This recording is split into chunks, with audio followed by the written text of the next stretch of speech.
이렇게 됐는데 그동안 이제 제가 좀 눈에 안 들어왔던 우리 이제 이렇게 오신 분들이 점점 눈에 이렇게 들어오는 것 같아요. 한 3일 정도 이렇게 돼서 더 이렇게 반갑고 너무나 감사됩니다. 오늘 시대의 표적들이라고 하는 그런 제목으로 말씀 같이 보도록 하겠습니다. 마태복음 16장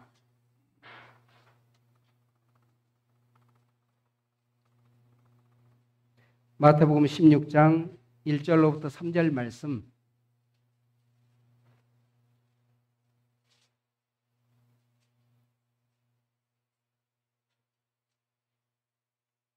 천천히 같이 읽도록 하겠습니다.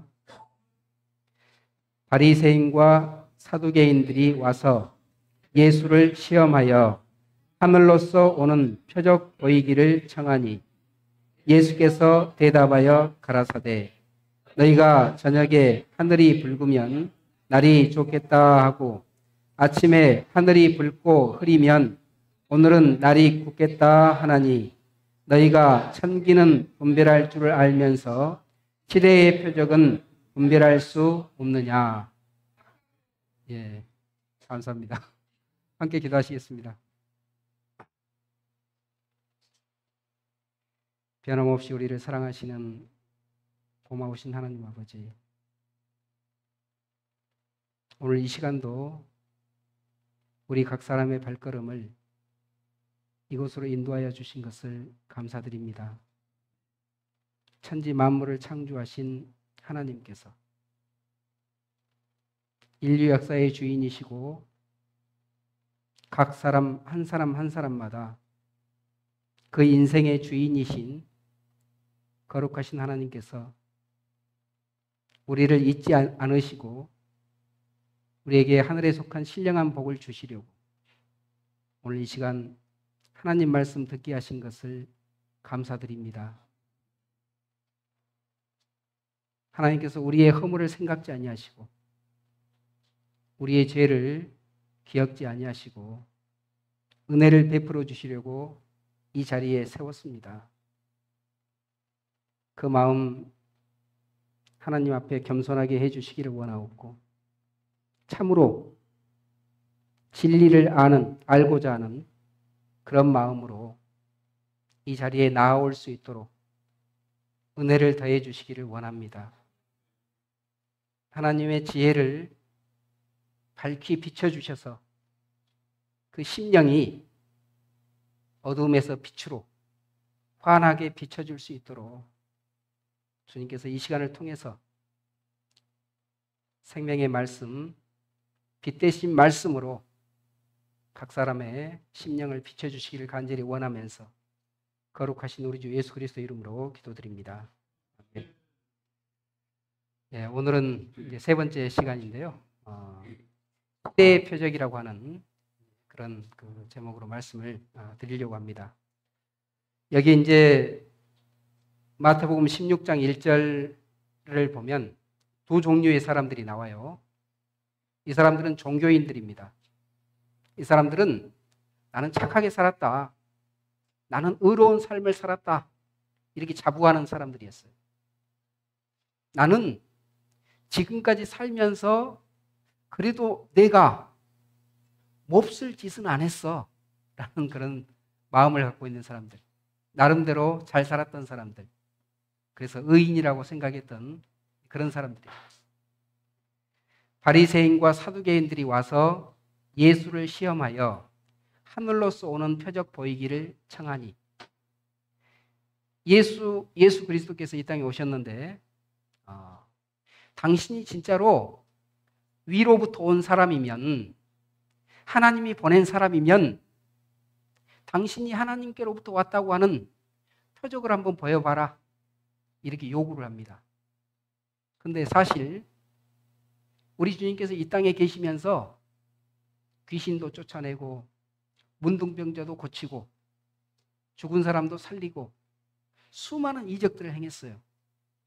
그 정도만 가지고도 능히 충분히 이분은 위로부터 온 분이 맞구나, 하나님이 보낸 분이 맞구나 이렇게 얼마든지 받아들일 수 있습니다. 근본적으로 이 바리새인과 사두개인들이 예수님을 배척했던 것은 뭘 안 보여줘서가 아니고 믿고 싶은 마음이 없었던 거예요. 근본적으로 알고자 하는 마음이 없었던 거예요. 아무리 많이 보여줘도 근본적으로 마음 가운데 진짜 알고 싶습니다, 이게 없잖아요. 안 보여요. 혹시 이 자리에 계신 분들 중에 나는 별로 관심이 없어, 나는 별로 알고 싶지 않아, 그런 분들이 있다면 다 내려놓으셔야 돼요.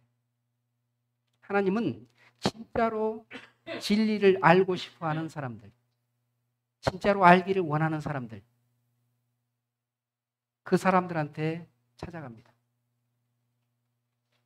삐딱하게 이렇게, 자세는 바르게 앉아 계시지만 마음으로 삐딱하게 이렇게 해서 곁눈질로 이렇게 보는 태도로는 안 된다는 거예요. 진짜로 알고 싶습니다. 진짜 하나님이 신이라면 그렇다면 나는 진짜로 알고 싶습니다, 이런 마음이었어요. 예수님께서 그 마음을 모르겠어요? 그 마음을 알아요. 아무리 보여줘도 너희들이 믿고자 하지를 않는구나. 그래서 2절에 이렇게 말씀하십니다. 예수께서 대답하여 가라사대 너희가 저녁에 하늘이 붉으면 날이 좋겠다 하고 아침에 하늘이 붉고 흐리면 오늘은 날이 굳겠다 하나니. 날이 이렇게 좀 흐립니다. 그러면 뭐가 올 것 같아요? 그 정도 다 알 수 있잖아요. 이렇게 쉽게 알 수 있다는 거예요.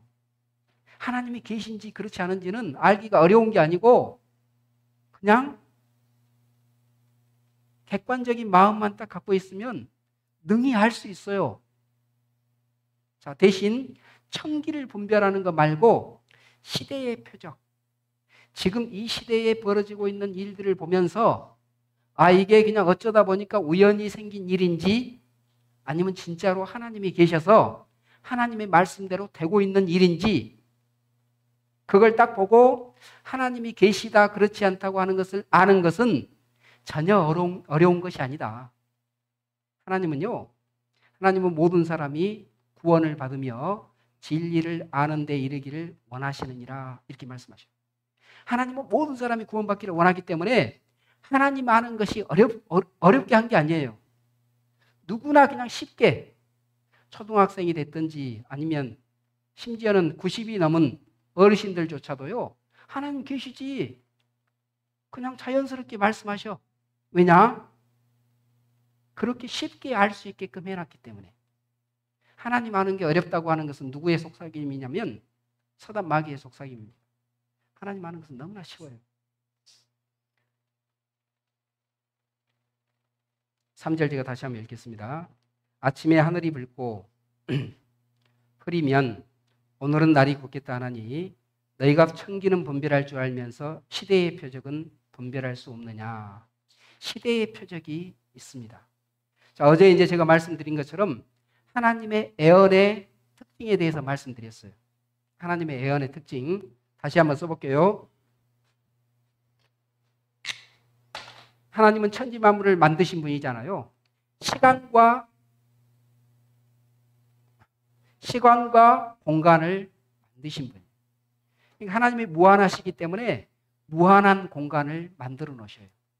하나님은 영원하시기 때문에 영원한 시간을 이렇게 보여주시는데, 우리 인간한테는 인간은 유한한 존재잖아요. 그래서 시간이 스타트되는, 시간이 시작되는 그런 순간이 있어요. 태초에라고 하는 그 순간이 인류 역사의 시작입니다. 하나님은 그 전부터 계셨어요. 처음부터 계신 분이에요. 자, 인간한테는 과거, 현재, 미래라고 하는 그런 순간들이 있지만 하나님은 이 시간 위에 계신 분, 시간을 초월하신 분, 이 모든 걸 만드신 분이잖아요. 초월하셨어요. 그래서 하나님은 항상 뭘로 계셔요? 현재. 우리가 미래라고 부르는 그 일도 하나님은 지금 보고 계시는 거고, 우리가 현재라고 부르는 이 순간도 하나님 지금 보고 계시는 거고, 우리가 과거라고 말하는 그 옛날 일도 하나님은 지금 보고 계시는 거예요. 이런 상태. 그래서 하나님께서 장차 너희에게 이와 같은 일이 있으리라 말씀하시면 그것은 어쩌다가 잘하면은 맞고 그렇지 않으면 틀리고 그런 말씀이 아니고 미래에 실제로 벌어지는 일, 그걸 우리한테 이야기를 해주고 계신 거예요. 무조건 필연적으로 성취될 수밖에 없는 그런 일을 말씀하시는데 어제 이제 이스라엘 역사를 통해서 이스라엘 민족이 어떻게 멸망당하고 어떻게 회복될 것을 이렇게 쭉 말씀드렸습니다. 원래 여러 가지 그 내용들이 있지만 시간이 이제 또 제약이 있으니까 다 말씀드리지 못했지만 그 정도만 가지고도 충분해요. 자, 오늘은 세상 끝날 하나님께서 천지 만물을 만드시고 태초라고 하는 시작이 있다면 뭐가 있냐면 종말이라고 하는 게 있어요. 종말. 이 종말이 임할 때는 무슨 일이 벌어지는지 그것에 관해서 성경에 자세하게 말씀하셔요. 이건 누구만이 할 수 있는 거냐면 진짜 신만이 할 수 있는 그런 말씀을 하셔요. 사람이 자기 생각으로 세상 끝날에 이런 일이 있을 거야, 저런 일이 있을 거야. 뭔 일이 있을지 알 수가 없습니다. 오직 신만이 말씀하시는데 이것을 차례대로 순서대로 자세하게 말씀하셔요. 그래서 제가 이따가 뭐 해볼 거냐면 자, 지금부터 시작해서 앞으로 무슨 일이 벌어질지 제가 차례대로 다 써볼 거예요. 성경에 기록된 대로 진짜로 그 일이 그대로 이루어지고 있는지 그렇지 않은지 그걸 확인해 보시라는 거예요. 그리고 진짜로 말씀, 이 성경에 기록된 대로 그대로 다 이루어지고 있으면 그러면 하나님이 진짜 신이라는 말입니까? 아니라는 말입니까? 하나님이 살아계시다는 말이에요. 그리고 성경이 사실이라는 말. 성경을 보실 때요, 내 생각하고 달라요. 예를 들어서 성경 말씀이 내가 생각하기에는 이렇지 않을 것 같은데 내 생각이 있고 성경 말씀에 이와 같은 일이 있으리라 이렇게 기록되어 있다면 어떤 게 맞습니까? 내 생각이 맞습니까? 아니면 성경 말씀이 맞습니까? 이게 이제 제대로 돼야 돼요. 나는 내가 경험하고 내가 알고 있고 이것은요 하나님 앞에서는 아무것도 아니에요. 하나님은 무한하신 분이죠. 하나님은 영원하신 분이죠.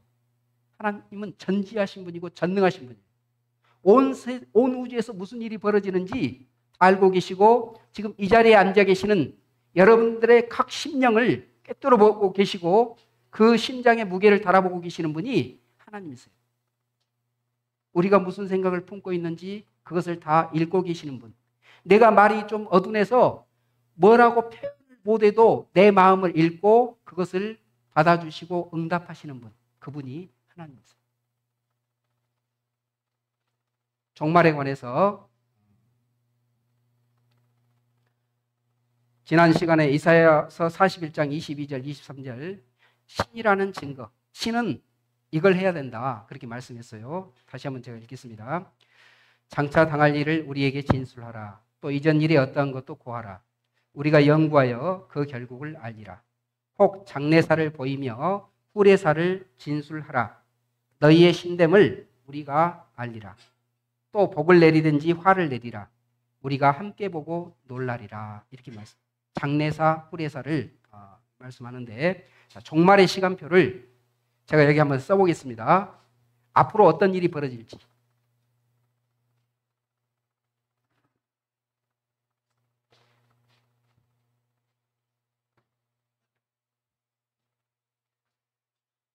어제 이스라엘 민족이 회복되는 걸 보셨죠?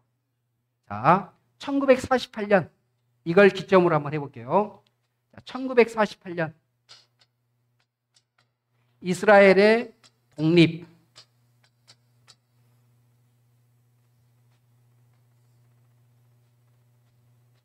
자, 이때가 무화과 나무가 이스라엘을 상징하는 그런 나무인데 무화과 나무가 연하여지고 잎사귀가 나면 그러면 여름이 가까운 줄 알아라. 여름이 가까운 줄 알라 그 말은 추수 때가 가깝다. 다시 말해서 세상 끝날 하나님께서 천사들을 보내서 구원받은 사람들은 다 건져내요.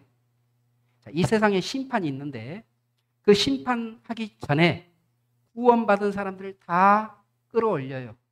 마치 추수할 때 이삭 베잖아요. 이삭을 베서 이렇게 딱 알곡을 창고에다가 쟁여놓는 것처럼 구원받은 사람들을 다 이렇게 뽑아서 하늘로 끌어올립니다. 이 땅에는 누구만 남아있냐면 쭉정이만 남아있어요. 이 쭉정이를 불로 사르는 것처럼 그렇게 세상을 불로 심판한다. 성경에는 그렇게 이야기를 합니다. 그래서 여름이 가까이 왔다 그 말은 그와 같은 심판날이 가까이 왔다. 그것을 이제 의미하는 거예요. 자, 이스라엘 독립이 됐고, 그리고 이 종말의 징조라고 하는 징조들이 있습니다. 종말의 징조. 이런 징조들이 나타나요. 자, 그리고 어떤 일을 하게 되냐면, 진짜 교회는 들림받고 죽어. 진짜 교회는 들림받고 이 땅에 십자가는 달고 있지만 무림한 크리스찬인 사람들이 있어요. 그 안에 생명도 없고 복음도 없어요. 하나님을 믿는 것도 없고 성경이 사실인지 아닌지 확신도 없고 예수님이 자기하고 무슨 상관이 있는지 그것도 전혀 모르고 종교 생활을 하고 있어. 근데 생명은 없어요. 하나님의 자녀가 아니에요. 거짓 교회가 있는데 뭐 하냐면 배도를 합니다. 배도를 하고, 그리고 이스라엘 예루살렘에 성전이 건축이 됩니다. 성전 건축이 되는데 이 성전 건축을 하게 하는 사람이 있습니다. 그 사람이 누구냐면 성경에 말씀하는 적그리스도. 예수님을 대적하는 자인데 예수님처럼 나타나요. 이스라엘 백성들이 속습니다. 이 사람이 우리의 메시아구나 라고 이 적그리스도를 메시아로 받아들여요. 왜? 이 적그리스도가 성전을 건축할 수 있게끔 해주거든요. 자, 그리고 이 적그리스도가 7년을 통치하는데 그 중에 3년 반은 이스라엘, 나머지 3년 반은 전 세계를 통치해요. 전 세계 통치. 그리고 이 7년 동안에는 환란이 있습니다. 환란이 있고, 그리고 이 적그리스도가 통치하는 요 3년 반 시기에 뭘 하냐면 우상을 만들어 놓고 그 우상에다가 절을 하게 해요. 내가 하나님이다. 그래서 나를 경배해라. 나한테 경배하지 아니하는 자는 몇이든지 다 죽이는데 요한계시록 19장에 보면 목을 쳐서 죽입니다. 목베임. 그렇게 이제 죽일 거로 성경에는 기록이 되어 있어요. 자, 그리고 모든 사람이 거래를 하는데 짐승의 표 666이라고 하는 표를 받게 해요. 이 표가 없으면 매매를 못하게 하는 그런 일이 벌어질 것을 지금 말씀을 하고 있어요.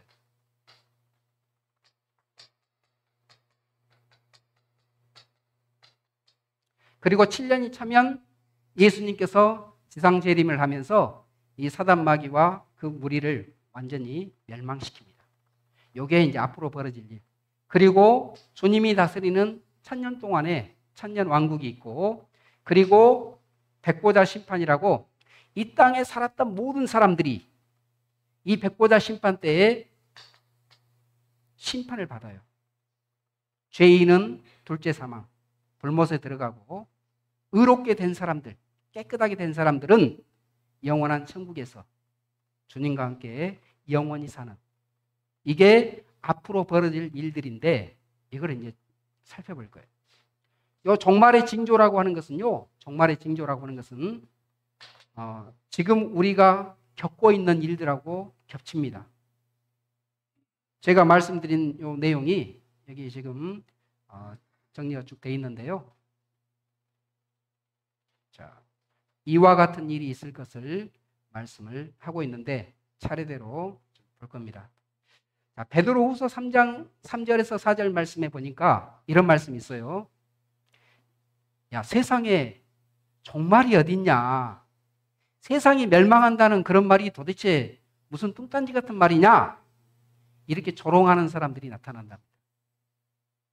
혹시 막 조롱하고 싶은 마음이 들면 생각하셔야 돼요. 이미 하나님이 알고 계셔요.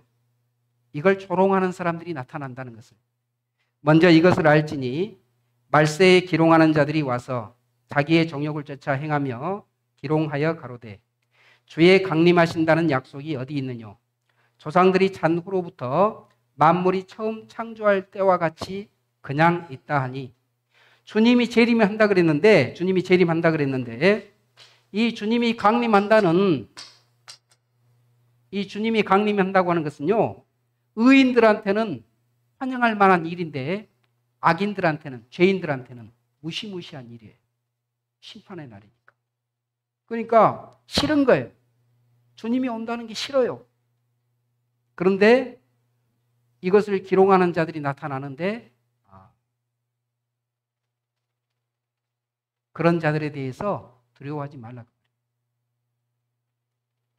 3장 7절에 보니까 이제 하늘과 땅은 그 동일한 말씀으로 불사르기 위하여 간수하신 바 되어 경건치 아니한 사람들의 심판과 멸망의 날까지 보존하여 두신 것이니라. 옛날에 물로 한번 심판했는데 앞으로 일어날 심판은 불심판입니다. 자, 이게 성경에 기록됐다는 말은 무슨 말이냐면 반드시 일어난다. 이게 성경에 기록됐다는 것은 하나님께서 이렇게 말씀하셨다는 것은 반드시 일어난단 말이에요. 이렇게 불사르기 위해서 예비가 돼 있는데 하나님께서 기다리고 계셔. 아직 시행하지 않고 참고 계셔요. 왜 참고 계신지 아셔요? 같이 한번 읽겠습니다. 주의 약속은 어떤 이에 더디다고 생각하는 것 같이 더딘 것이 아니라 오직 너희를 대하여 오래 참으사 아무도 멸망치 않고 다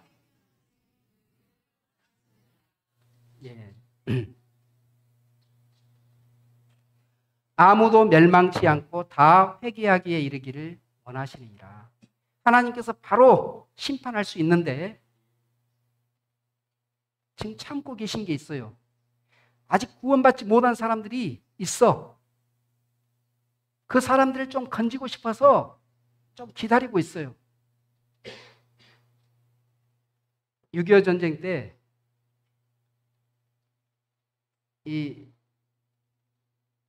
국군이 두만강, 압록강까지 가가지고 진격을 했는데 다시 중국군이 몰려와서 후퇴를 하잖아요. 일사후퇴를 하는데 흥남부두에 수많은 피난민들이 모여 있습니다. 한 사람이라도 더 태우고 싶은 거예요. 그 당시에 화물선 하나가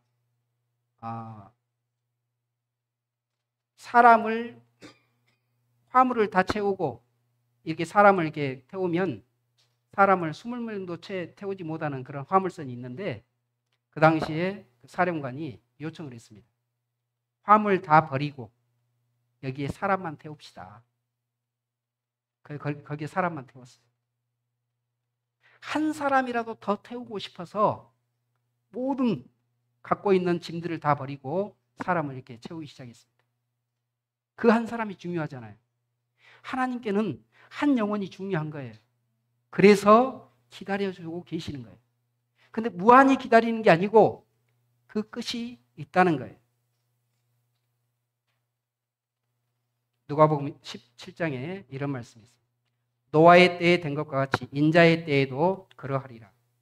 노아가 방주에 들어가던 날까지 사람들이 먹고 마시고 장가들고 시집가더니 홍수가 나서 저희를 다 멸하였으며 롯의 때와 같으리니 노아의 때는 물로 심판했던 때고 롯의 때라고 하는 것은 소돔과 고모라라고 하는 곳이 있는데 거기가 불로 심판을 받은 곳이에요. 또 롯의 때와 같으리니 사람들이 먹고 마시고 사고 팔고 심고 집을 짓더니 롯이 소돔에서 나가던 날에 하늘로서 불과 유황이 비오듯 하여 저희를 멸하였느니라. 인자에 나타나는 날에도 이러하리라. 우리 주님이 재림하실 때도 이 지금 소돔과 고모라에서 벌어졌던 것처럼 불로 심판하는 그런 심판이 있게 될 것을 말씀하시는데, 이 소돔과 고모라는 예고편이에요. 앞으로 불심판이 있다고 하는 예고편인데 이게 진짜로 있었던 사건이었냐? 잠깐 보도록 하겠습니다. 소돔과 고모라. 창세기 19장에 보면 이렇게 돼 있어요. 여호와께서 하늘 곧 여호와께로서 유황과 불을 비같이 소돔과 고모라에 내리사 그 성들과 온 들과 성에 거하는 모든 백성과 땅에 난 것을 다 엎어 멸하셨더라. 유황과 불을 비같이 이렇게 내려서 심판을 했는데, 실제 여기가 실제 그 소돔 심판당한 현장이에요. 여기 보면 뜨겁게 불로 그을려져서 녹아내린 그런 흔적들이 있습니다. 바위가 녹아내렸어요. 얼마나 열기가 센지. 그래서 소용돌이 치는 게 있죠. 여기 보면 소용돌이 치잖아요. 마치 이런 모양으로 이 불길에 이그러져 있는 그런 바위들이 있는데, 이 현장을 고고학자들이 발굴을 하고 기사가 났어요. 성경 기록 사실에 가깝다. 소돔과 고모라 성 찾았다. 하나님께서 심판했다고 하는 그 장소가 실제로 있더라. 소돔 고모라 정말 있었다. 각 신문마다 이것을 기사로 냈어요. 소돔과 고모라 사해 인근에 실제했다. 이렇게 이제 보도를 하는데, 거기 보면 여기 지금 알갱이처럼 보이는 이런 것들이 유황입니다. 유황인데 이게 실제로 있어요. 수백만 개가 널려져 있습니다. 여기 잠깐 요거 한번 볼게요.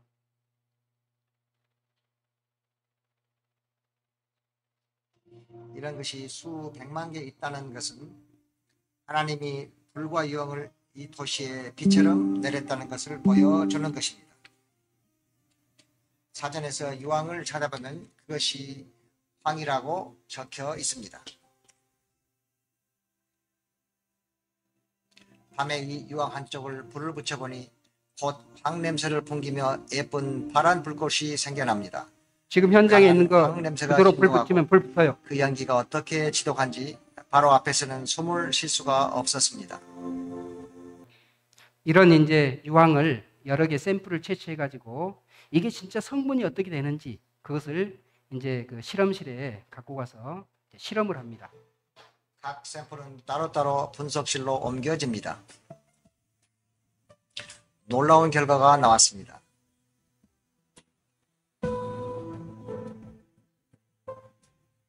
순도 98% 황이었습니다. 이런 황은 지구상 어디서도 찾아볼 수 없습니다. 하나님의 명령에 의해 죄악이 팽배한 도시를 심판한 사실을 의심의 여지 없이 이 세상에 보여주기에 하늘이 남겨놓은 표시가 바로 이 순도 높고 불에 탄 황입니다. 어떤 이는 화산 폭발에 의한 황이라고 비판하지만 화산 폭발의 황은 롬빅 타임으로 순도 40%밖에 안 되며 결정체 모양도 서로가 확연히 다른 것입니다. 자연 상태에서 나오는 황은 순도가 40%예요. 그런데 지금 이 소돔에 있는 황은 순도가 98.4%입니다. 거의 100% 순도에 가까운 이 정도 황은 자연 상태에서는 생길 수 없는, 도대체 이게 어떻게 생겼는지 알 수가 없어요. 근데 하나님께서 심판하셨다고 하는 사실을 받아들이는 순간, 하나님께서 순수한 황으로 이 소돔을 멸망시켰다는 사실을 아는 순간 의문은 풀립니다.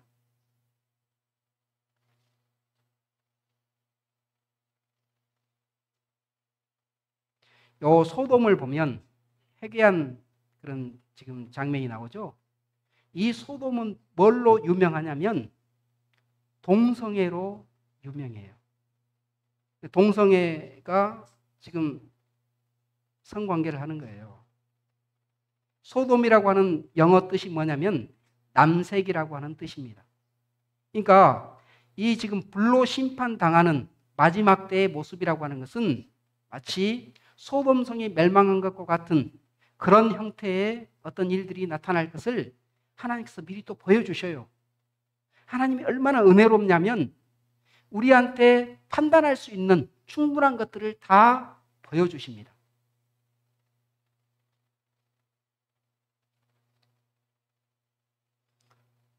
여기 어디 공무원인지 모르겠는데 진짜로 이분 칭찬해드리고 싶더라고요. 이 저수지가 위험한데 위험하다고 하는 표지판이 한 군데만 있는 게 아니고 서너 군데 붙어 있어요. 그냥 지나칠 수 없을 정도로 이 경고판이 많이 붙어 있습니다. 진짜로 이 공무원이 이걸 제작한 공무원을 생각을 해봤을 때, 이 사람은 진짜로 살리고 싶구나, 진짜로 위험에 빠뜨리고 싶지 않은 그런 마음이 있구나 하는 것을 알 수 있는데, 하나님의 마음이 그렇습니다. 하나님의 마음이 수도 없이 계속 경고를 해요. 제발 멸망 가운데 들어가지 말아라. 수도 없이 그렇게 경고를 하는데, 아까 이제 소돔성에서 롯이 천사들로부터 이 소돔성이 멸망한다는 사실을 알게 됐잖아요. 자기 사위 둘을 불러요. 그리고 자, 멸망한단다 이렇게 이야기를 해줍니다. 14절, 롯이 나가서 그 딸들과 정혼한 사위들에게 고하여 이르되 여호와께서 이 성을 멸하실 터이니 너희는 일어나 이곳에서 떠나라 하되, 그 사위들이 뭘로 여겼어요? 농담으로. 혹시 이런 사람이 주위에 있을까 두렵습니다. 심판이 있단다, 종말이 있단다 이렇게 이야기하는데 우습게 생각을 해. 농담으로 생각을 해. 그 농담으로 생각했던 두 사위는 그날 소돔성에서 불타 죽었어요. 세상 끝날이 징조인데 이렇게 물어봅니다. 예수님의 제자들이 예수님한테 딱 왔어요. 감람산에 딱 가서 제자들이 물어봅니다. 세상 끝날에는 무슨 징조가 있습니까? 3절, 예수께서 감람산 위에 앉으셨을 때에 제자들이 종용이 와서 가로되 우리에게 이르소서 어느 때에 이런 일이 있겠사오며 또 주의 임하심과 세상 끝에는 무슨 징조가 있사오리까? 세상 끝날에 있을 일을 예수님이 이야기해 주셔요. 난리와 난리 소문을 듣겠으나 너희는 삼가 두려워 말라. 이런 일이 있어야 하되 끝은 아직 아니니라. 민족이 민족을, 나라가 나라를 대적하여 일어나겠고 처처에 뭐가 있습니까? 요 처처에부터 한번 같이 읽어보시기 바랍니다. 시작.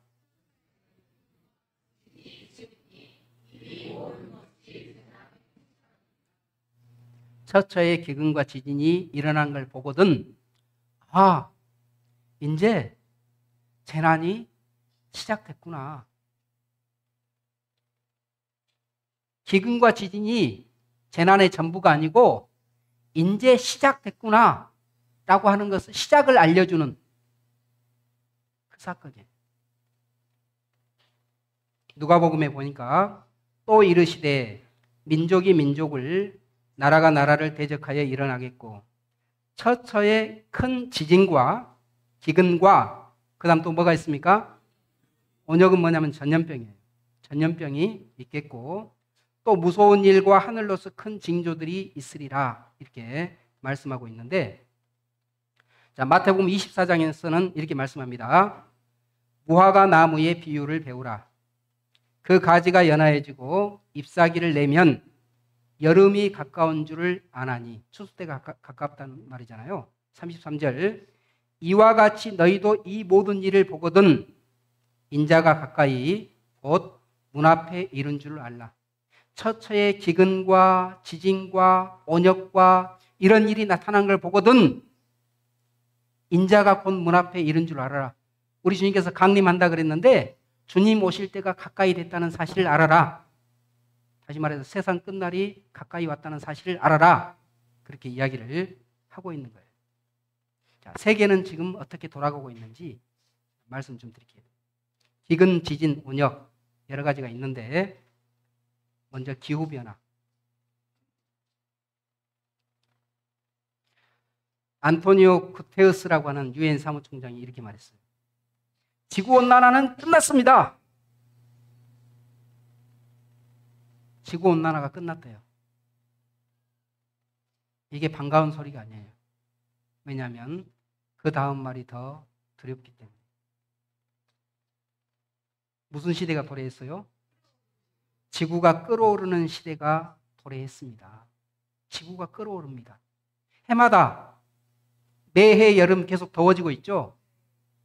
이게 그냥 우연히 벌어지는 일이 아니고 이미 과학자들은 예측하고 있습니다. 점점 뜨거워진다는 사실을. 근데 일반인들한테 공개를 안 하죠. 혼란스러우니까. 여기 보겠습니다. 지금까지 이 평균 기온, 지구 평균 기온이 AD 1년부터 시작해서 이렇게 유지되다가 갑자기 이렇게 뛰기 시작했습니다. 자, 이 정도 되면 얼른 제자리 돌아와야 되잖아요. 앞으로 어떻게 될 거냐. 앞으로 예측이 이겁니다. 현재가 여기예요. 그런데 그 다음에 보니까 어떻게 됐어요? 거의 수직 상승입니다. 거의 수직 상승. 여기 보면 1.5도라고 표현해 놓은 데 있죠. 요 1.5도가 티핑 포인트라고 있어요. 이 1.5도를 넘어가면 돌이키기가 힘듭니다 라고 하는 그 온도입니다. 평균 온도가 1.5도가 넘어가면 다시 되돌리기는 힘듭니다 라고 하는 그 온도인데 2024년 2월 달에 1.5도를 돌파를 해버렸습니다. 원래 생각했던 것보다 훨씬 빠른 시기에 이미 초과를 해버렸어요. 여기 보겠습니다. 중앙일보. 대재앙식에 70년 빨라졌다. 기온 3도 오르면 생길 끔찍한 일. 이건 LA에서 불났을 때 하늘이 시뻘개졌어요. 그때 실제 사진입니다. 이 그래픽이 아니고. 과학자들이 생각했던 기온이 상승한다고 하는 시나리오가 있는데 그 시나리오보다 훨씬 빠른 속도로 지금 온도가 올라가고 있는 지금 그런 상황이에요. 여기 보니까 이게 2021년도 기사입니다. 더 암울한 전망도 있다. 지난 5월 세계기상기구는 5년 뒤인 2026년까지 1.5도를 돌파할 확률이 몇 퍼센트라고요? 2026년에 1.5도 돌파할 확률이 40%라 그랬는데 시기가 훨씬 땡겨져서 2024년 2월 달에 이미 1.5도를 돌파를 해버렸어요. 연합뉴스 2024년 2월 6일입니다. 브레이크 없는 지구온도 상승 1.5도 마지노선 연간 첫 돌파. 아까 지금 과학자들이 생각하고 있는 것보다도 훨씬 빠른 속도로 기온이 지금 올라가고 있잖아요. 보통 일이 아니라요. 과학자들이 가장 두려워하는 시나리오로 꼽히는 시베리아 영구 동토층이 녹아서 수십억 톤의 메탄이 누출되는 일도 일어날 수 있다는 전망이 나온다. 지금 시베리아 지역은 영구 동토층이라서 녹지 않는 땅입니다. 근데 만약에 기온이 올라가서 그 땅이 녹아버리면 그 영구 동토층 밑에 메탄가스들이 있는데 그것이 분출될 수 있는데 이 메탄은 지금 지구온난화 주범이 이산화탄소라 그래요. 이산화탄소보다 온난화를 32배 정도를 더 가속화시키는 게 메탄입니다. 나오면 큰일 나요. 근데 이게 분출되면 안 되는데 라고 과학자들이 생각하고 있죠. 근데 지금 나오고 있어요, 문제는. 보겠습니다.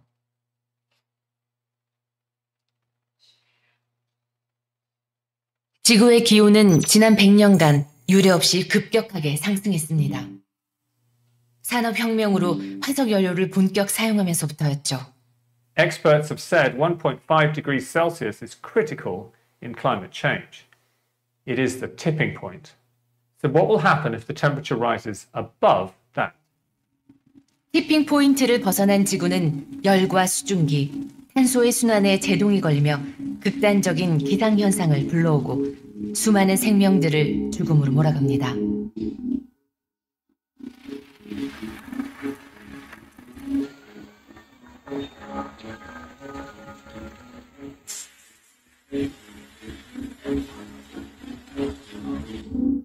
녹아내린 빙하로 해안 도시가 침수돼 수억 명의 인명피해가 발생하고 얼어붙어 있던 고대의 바이러스들이 깨어나 인간을 공격합니다. 탄저균에 오염돼서 지금 죽었어요. 살아남은 사람들은 안전한 곳으로 피신하기 위해 전쟁을 불사합니다.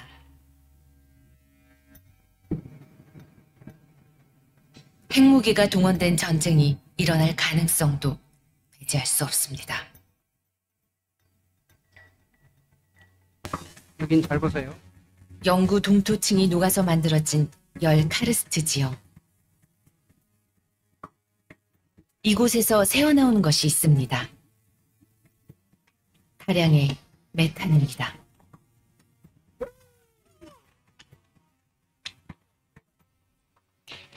Permafrost regions, when they thaw and have a lot of ice, they tend to get wetter.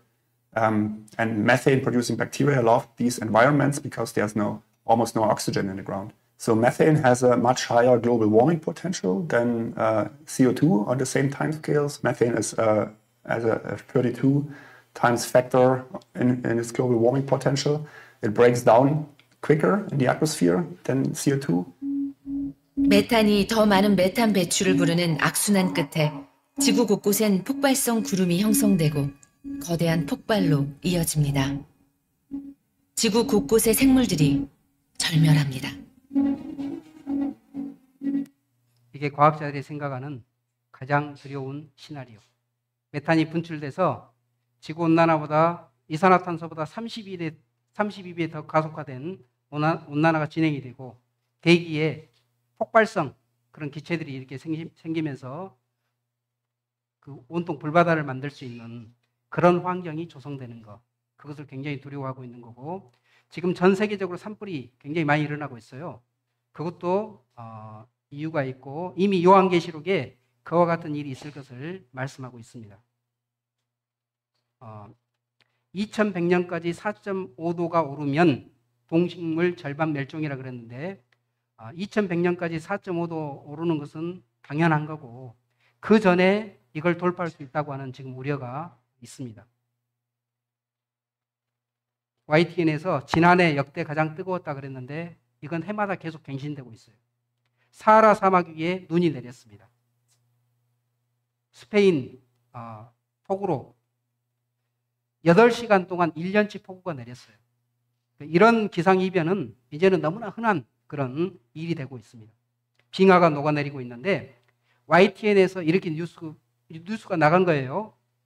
이르면 2035년부터 여름철에 북극에 있는 얼음 자체가 완전히 다 녹아버리는 그런 상황이 발생될 걸로 예측을 하고 있어요. 공식적인 기사로 그냥 낸 겁니다. 안 낼 수가 없어요. 이렇게 심각한 그런 상황이. 여기 허리케인의 모습을, 실제 토네이도 모습을 한번 잠깐 보시라고. 미국의 기상캐스터가 대형 허리케인이 등장해요. 토네이도가 집을 들어 올립니다.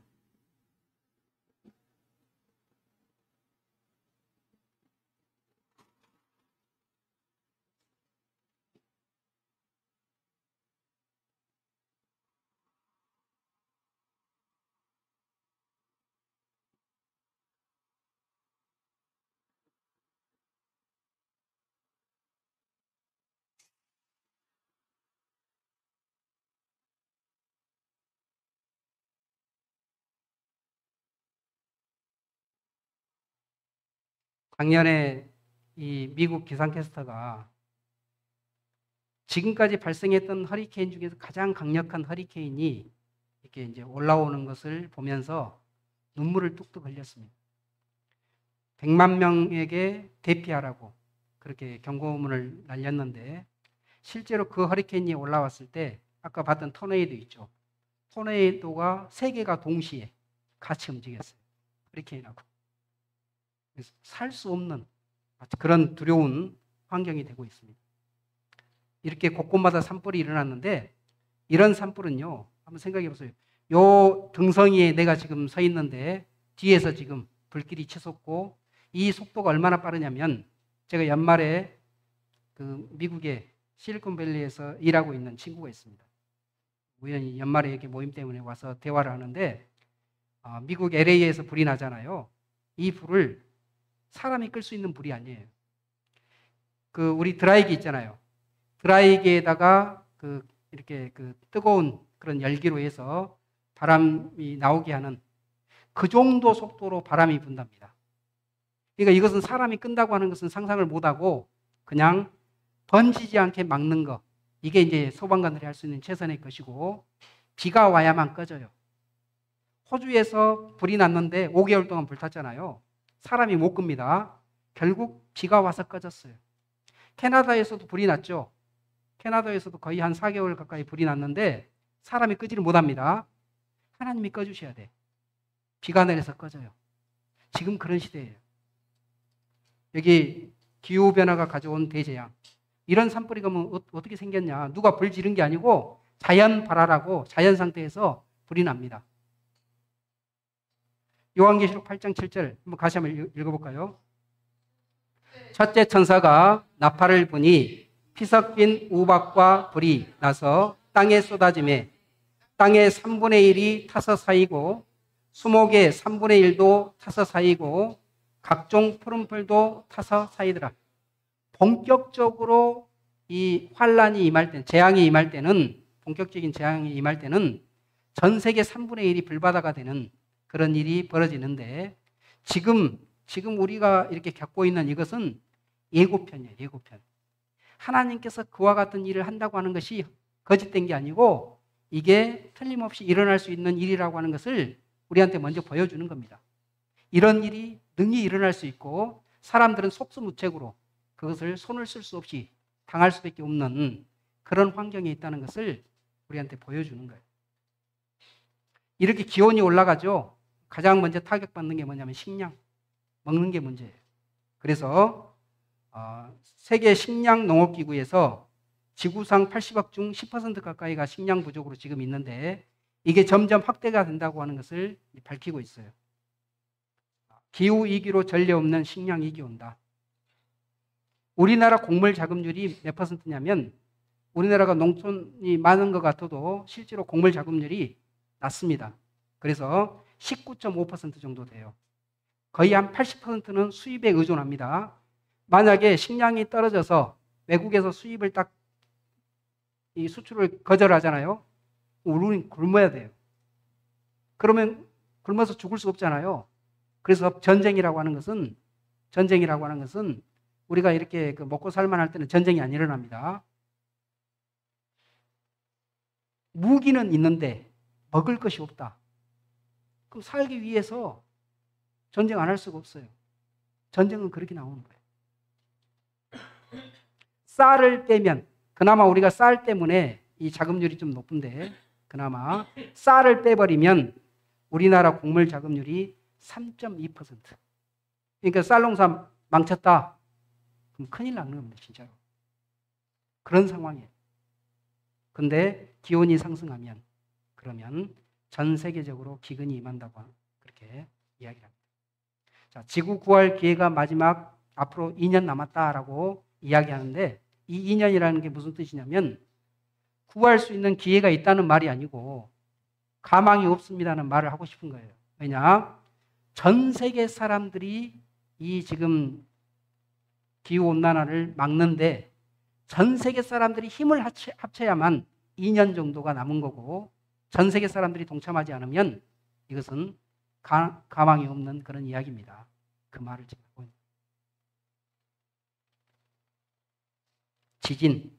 지진은 많이 일어나니까 짤막하게 보겠습니다. 전 세계적으로 처처의 기근과 지진이 있으리니 이렇게 말씀했는데 전 세계적으로 지진이 있어요. 여기는 대략 10만 명 이상 사망했던 그런 지진 현장을 좀 살펴볼 건데 2008년 중국 스촨성 IT 대지진 그리고 2011년 동일본 대지진 그때 바닷물이 쓰나미로 이렇게 넘쳐옵니다. 그 다음에 인도네시아의 지진으로 한 마을 전체가 완전히 쓸려가는 순식간에 쓸려가요. 마을 하나가 없어집니다.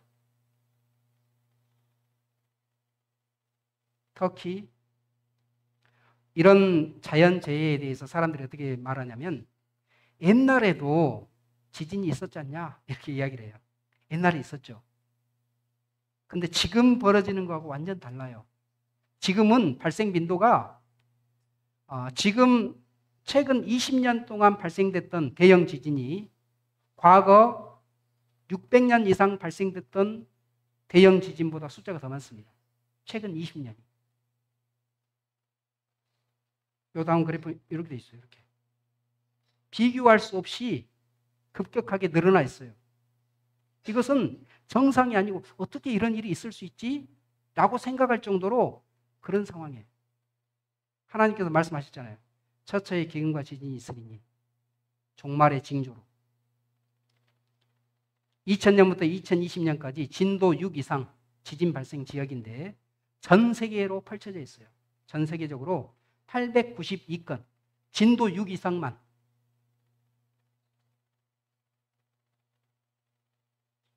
처처의 기근과 지진이 있으니 이게 지금 벌어지고 있는 우리 시대에 겪고 있는 하나님께서 말씀하신 그대로 일어나고 있는 그런 일이에요. 자, 아까 이제 앞으로 이런 일이 벌어질 겁니다 라고 이야기를 했잖아요. 자, 그걸 한번 살펴보려고 합니다. 데살로니가 교회에서 이런 일이 있었습니다. 데살로니가 후서 2장에 보면 마지막 때가 됐다. 주님이 재림한다. 그런 막 이야기들이 여기저기 이렇게 튀어나오면서 불안하게 그렇게 이제 동요하는 그런 일들이 있었습니다. 그것에 관해서 이제 사도 바울이 서신을 보내요. 2장 1절에 보니까 형제들아 우리가 너희에게 구하는 것은 우리 주 예수 그리스도의 강림하심과 우리가 그 앞에 모임에 관하여 혹 영어로나 혹 말로나 혹 우리에게서 받았다 하는 편지로나 주의 날이 이르렀다고 시동심하거나 두려워하거나 하지 아니할 그것이라. 요새도 보면 가짜들 있잖아요. 직통 계시 받았다. 천사한테 뭐 들었다. 전부 다 가짜입니다. 그때도 그런 비슷한 그런 일들이 있었던 것 같아요. 천사로부터 계시 받았다. 사도들이 우리한테 이렇게 편지했다. 뭐 이런 그런 가짜 뉴스. 뭐라고 말했냐? 주님이 오시려면 먼저 누가 등장해야 되냐면 요 적그리스도가 먼저 등장해야 되고 주님 오시기 전에 적그리스도가 먼저 등장해야 되고 적그리스도가 오기 전에 먼저 뭐 하는 일이 있어야 되냐면 배도하는 일이 있어야 된다. 이렇게 이야기를 한 거예요. 3절에 보니까 누가 아무렇게 하여도 너희가 미혹하지 말라. 먼저 뭐 하는 일이 있어요?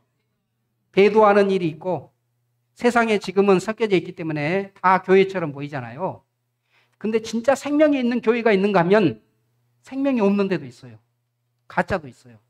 이 가짜들이 본색을 드러냅니다. 그래서 뭐 하냐? 하나님을 버리고 주님을 버려요. 먼저 배도하는 일이 있고 저 불법의 사람 곧 멸망의 아들이 나타나기 전에는 이르지 아니하리니. 멸망의 아들이 아까 저기 말하는 적그리스도입니다. 자, 배도라는 말이 무슨 뜻이냐? 배도. 헬라어로는 아포스타시아라는 뜻인데 약속을 깨뜨리다. 둘이 신랑과 신부가 결혼을 했어요. 혼인서약을 했어요. 근데 이 혼인서약을 저버려. 깨뜨려. 언약을 깨뜨려. 이게 바로 뭐냐면 배도라는 뜻입니다. 그리스도의 종으로 그리스도는 나의 주인이십니다라고 약속을 했어. 근데 그걸 깨버려. 그게 배도예요. 언약을 깨뜨리다. 진리에서 벗어나다. 여기 보겠습니다. 여기는 미국에서 대통령이 취임을 하면 기도를 해요. 근데 기도하는데 누구를 빼고 기도하냐면 이 성경에 예수님께서 너희가 내 이름으로 무엇이든지 구하면 내가 시행하리라 이렇게 약속을 했는데 그래서 모든 그리스도인들은 주님의 이름으로 기도를 하잖아요. 주님의 이름을 빼버립니다. 자, 그래서 이렇게 이야기를 했어요. 조 바이든 대통령 취임식 기도를 하는데 In the strong name of our collective faith, Amen. 이렇게 기도를 했어요. 이게 무슨 말이냐면 예수님 이름으로 기도한 게 아니고 어떤 종교든지 모든 종교의 이름으로 기도합니다. 목사인데 예수님 이름으로 기도하는 걸 거부를 한 거예요. 이게 지금 정상적인 상황이 아니죠. 목사인데 예수님을 빼버려요. 공동체 신앙의 강력한 이름으로 기도합니다. 아멘. 그렇게 기도를 했어요. 자, 또 다른 사례는 미국 하원 개원 기도. 미국은 상원, 하원, 국회의원들이 있는데 이제 개원을 할 때 기도로 시작을 합니다. 기도로 시작하는데 여기에서도 뭘 하냐? 예수님의 이름으로 기도하는 걸 빼버려요. 그래서 이렇게 기도를 했어요. 우리의 유일신 하나님 브라마. 하나님 외에 다른 신이 있습니까? 없습니까? 유일하신 신이잖아요. 가장 기본적인 거. 너는 나 외에 다른 신을 내게 있게 하지 말지니라. 이게 제1계명이에요. 10계명 중에. 그것을 처음부터 깨뜨립니다. 우리의 유일신 하나님 브라마. 여러 다른 이름, 다른 믿음으로 알려진 하나님의 이름. 다른 종교에도 신이 있다. 오직 하나님만이 신이라고 하는 그 사실을 정면으로 부인을 해버립니다. 그렇게 하고 기도를 해요. 이게 바로 배도하는 모습이다. 여기 보니까 WCC 세계교회협의회인데 교회협의회니까 교회에 관련된 사람들만 모여야 되잖아요. 여기 누가 모여 있냐면 스님도 와 있고 유학자도 와 있고 다 모여 있어요. 뭐하냐? 종교다원주의. 다른 종교에도 구원의 길이 있다. 다른 종교에도 신이 있고 다른 종교에도 구원자가 있고 성경에서는 오직 하나님만이 신이시고 오직 구원자는 예수 그리스도시다. 천하 인간의 구원 얻을 만한 다른 이름을 우리에게 주신 적이 없습니다. 그런데 다른 종교에도 구원이 있다. 그걸 인정을 해요. 그러면서 뭐합니까? 마당굿을 하죠. 그리고 당산나무에 띠 둘러서 소원 비는 거 있잖아요. 그걸 하고 있어요. 당산나무에다가 띠 두르고 소원을 빌 때 사람들이 어디에다 빕니까? 하나님께 빕니까? 아니면 그 나무한테 빕니까? 나무한테 빌잖아요. 완전한 우상숭배예요. 제1계명, 2계명 몽땅 다 깨뜨립니다. 교회가 이렇게 하고 있어요. 이게 바로 뭐냐? 배도. 하나님을 교회라고 하는데 하나님을 배반해. 이번에 그 파리올림픽에서 전 세계 사람들이 보는 앞에서 뭘 했냐? 저는 이걸 딱 보면서 깜짝 놀랐던 게, 야, 사단 마귀가 이제 영적으로 전 세계에 영향력을 행사하는 그런 시대가 됐다는 것을 정식으로 선전포고하고 있구나라는 생각이 들었어요. 이렇게 한다고 할지라도 어느 누구도 이거에 대해서 문제 삼지 않고 그냥 넘어간다는 사실을 마귀가 알아차린 거예요. 자, 뭘 했냐? 프랑스 파리 올림픽에서 벌어졌던 것을 잠깐 보겠습니다. 개막식 행사예요. 개막식 행사인데 이번 개막식에서 많은 사람들에게 의문을 가져왔던 장면 중 하나는 바로 이 연출이다. 남녀 두 명이 도서관으로 보이는 곳에서 서로를 쳐다보며 호감을 갖게 되는 과정을 표현한 듯하다. 그런데 그 사이에 갑자기 또 다른 남성으로 보이는 사람이 여자처럼 화장을 하고 이 둘을 쳐다본다. 결국 이 셋은 어딘가로 한참 질주하며 어느 순간 애정 행각을 벌이기 시작한다. 그리고는 어떤 방 안에 들어가 갑자기 문을 닫아버린다. 여기서 이들은 무엇을 표현하려고 하는 것일까? 남자와 여자와 구분 없이 서로 사랑을 하고 애정 행각을 벌인다는 것을 표현하고 싶었던 것일까? 사랑은 더 이상 2명이 아닌 3명 혹은 4명 모두 이루어줘도 된다는 것을 말하고 싶었던 것일까? 이번 개막식에서 논란이 되었던 장면이 따로 있다. 레오나르도 다빈치의 최후의 만찬을 모방한 장면이다. 그런데 여기서 서 있는 사람들은 동성애자들과 트랜스젠더 및 여장을 하고 있는 남성들, 드래그 퀸들이다. 이 퍼포먼스는 LGBTQ 이슈를 강조하기 위해 기획된 것이었지만 종교적인 상징을 왜곡했다는 점에서 신성 모독이라는 평가를 받고 있다. 그런데 여기서 재밌는 사실은 프랑스는 이 작품과 아무 관련이 없는 나라라는 것이다. 그렇다면 왜 굳이 이 작품을 모방하려고 했을까? 예수님이 십자가에 못 박히시기 전에 본인의 살과 피를 상징하는 왕과 포도주를 나눠준 중요한 사건을 표현한 그림이기 때문이다. 기독교에서 말하는 구원의 가장 핵심적인 내용을 담고 있는 작품이다. 그러한 역사적인 순간을 무차별적으로 짓밟듯이 수많은 모델들이 그 테이블을 런웨이로 삼아 당당히 걸어 나오기 시작한다.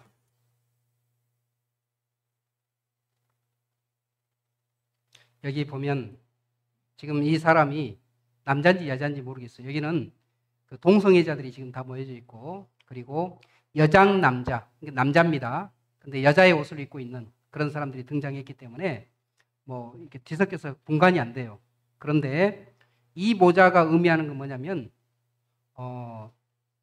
성화를 보면 예수님 뒤에 이게 뒤에 그 광채가 있잖아요. 이것을 이제 마치 그 의도적으로 좀 이렇게 패러디를 해놓은 거예요. 이 모자 자체가.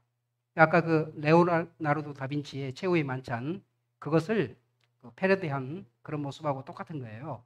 그래서 여기서 동성애자의 판을 벌리고 있는데, 이 주의 만찬은 주님의 새 언약, 주님의 피로 세운 새 언약을 선포하는 그런 자리인데, 마치 그 자리를 동성애자들이 짓밟으면서 휘젓고 있는 그런 모습을 연출을 한 겁니다.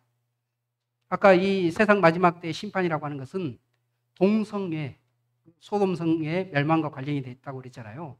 동성애가 판치는 그런 모습을 지금 보여주고 있는 거예요.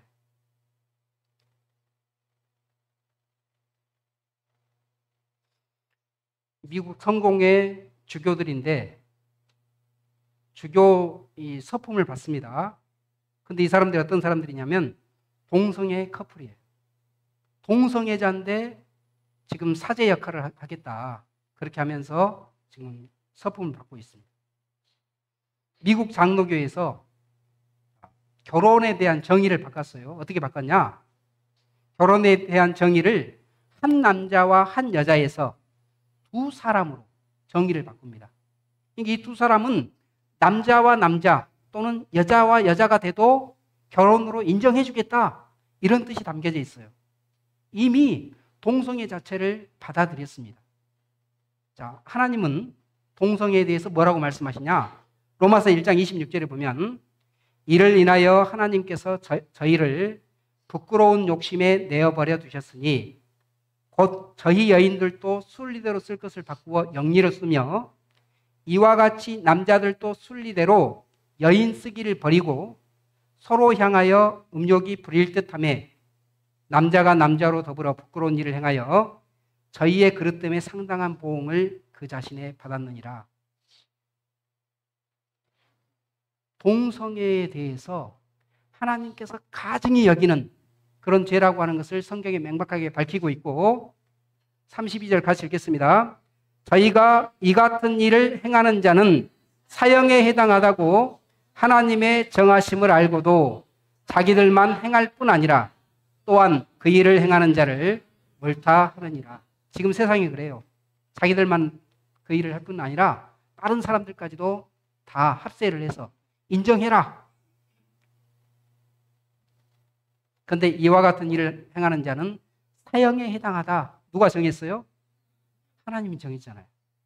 하나님이 그렇게 가증히 여기는데 아까 교회라고 하는 그런 곳에서 주교 소품도 해주고 헌법도 뜯어고치고, 이게 지금 어떤 상황이냐면 하나님 말씀 그대로예요. 먼저 배도하는 일이 있고, 여러분들 혹시 그런 곳에 다니고 있었다면, 생명도 없이 엉뚱한 그런 곳에 다니고 있었다면 거기는 당장 나와야 됩니다. 가짜예요. 그리고 휴거가 있죠. 참된 교회, 참된 하나님의 자녀들은 하나님께서 불러가는데 마태복음 24장에 이렇게 말씀하고 있습니다. 40절에 그때 두 사람이 밭에 있음에 하나는 데려감을 당하고 하나는 버려둠을 당할 것이요 두 여자가 매를 갈고 있음에 하나는 데려감을 당하고 하나는 버려둠을 당할 것이니라. 둘 중에 하나를 데리고 가요. 하나님께서 하나님의 자녀들은 먼저 거두어가는 그런 일을 행한다고 말씀하시는데, 그래서 42절 이렇게 말합니다. 그러므로 깨어 있으라. 어느 날에 너희 주가 임할는지 너희가 알지 못함이니라. 이렇게 말씀하고 있는데, 잠깐 한번 볼까요? 이런 일이 생기지 않도록, 남아있는 사람들이 되지 않도록 순식간에 사라집니다. 여기 남아있는 사람들은 뭘까요?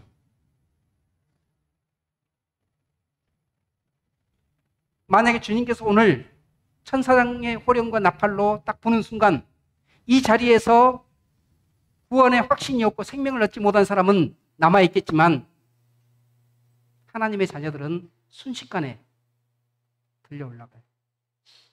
왜 우리가 이런 집회를 합니까? 남아있는 사람들이 하나도 없게 하려고.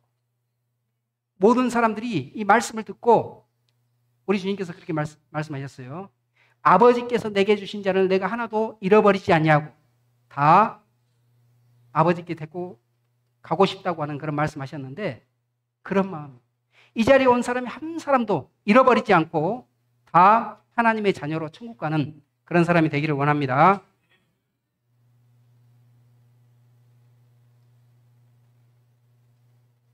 자, 앞으로 전쟁이 하나가 있는데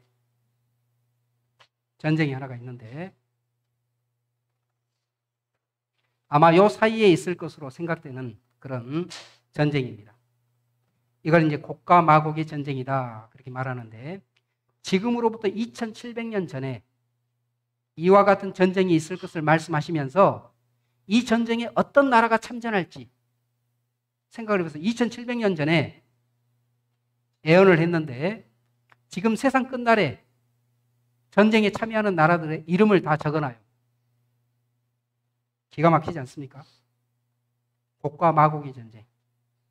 에스겔 38장에 보니까 여호와의 말씀이 내게 임하여 가라사대, 인자야 너는 마곡 땅에 있는 곡 곧 로스와 메섹과 두발 왕에게로 얼굴을 향하고 그를 쳐서 예언하여 이르기를, 주 여호와의 말씀에 로스와 메섹과 두발 왕 고가, 내가 너를 대적하여 너를 돌이켜 갈고리로 내 아가리를 꿰고, 표현을 기가 막히게 하셨어요. 갈고리로 네 아가리를 탁 꿰서 너를 이스라엘 땅으로 끌어오겠다, 이렇게 이야기를 합니다. 자, 누가 같이 하냐? 5절, 그들과 함께한 바 방패와 투구를 갖춘 바사와 구스와 북과 고멜과, 이게 나라 이름인데 오늘날 이 나라들이 어떤 나라들인지 제가 말씀드릴 거예요. 바사와 구스와 북과 고멜과 그 모든 때와 극한 북방의 도갈마 족속과 그 모든 때 곧 많은 백성의 무리를 너와 함께 끌어내리라. 너는 스스로 예비하되 너와 내게 모인 무리들이 다 스스로 예비하고 전쟁 준비를 딱 하고 너는 그들의 대장이 될지어다, 이렇게 이야기를 했어요.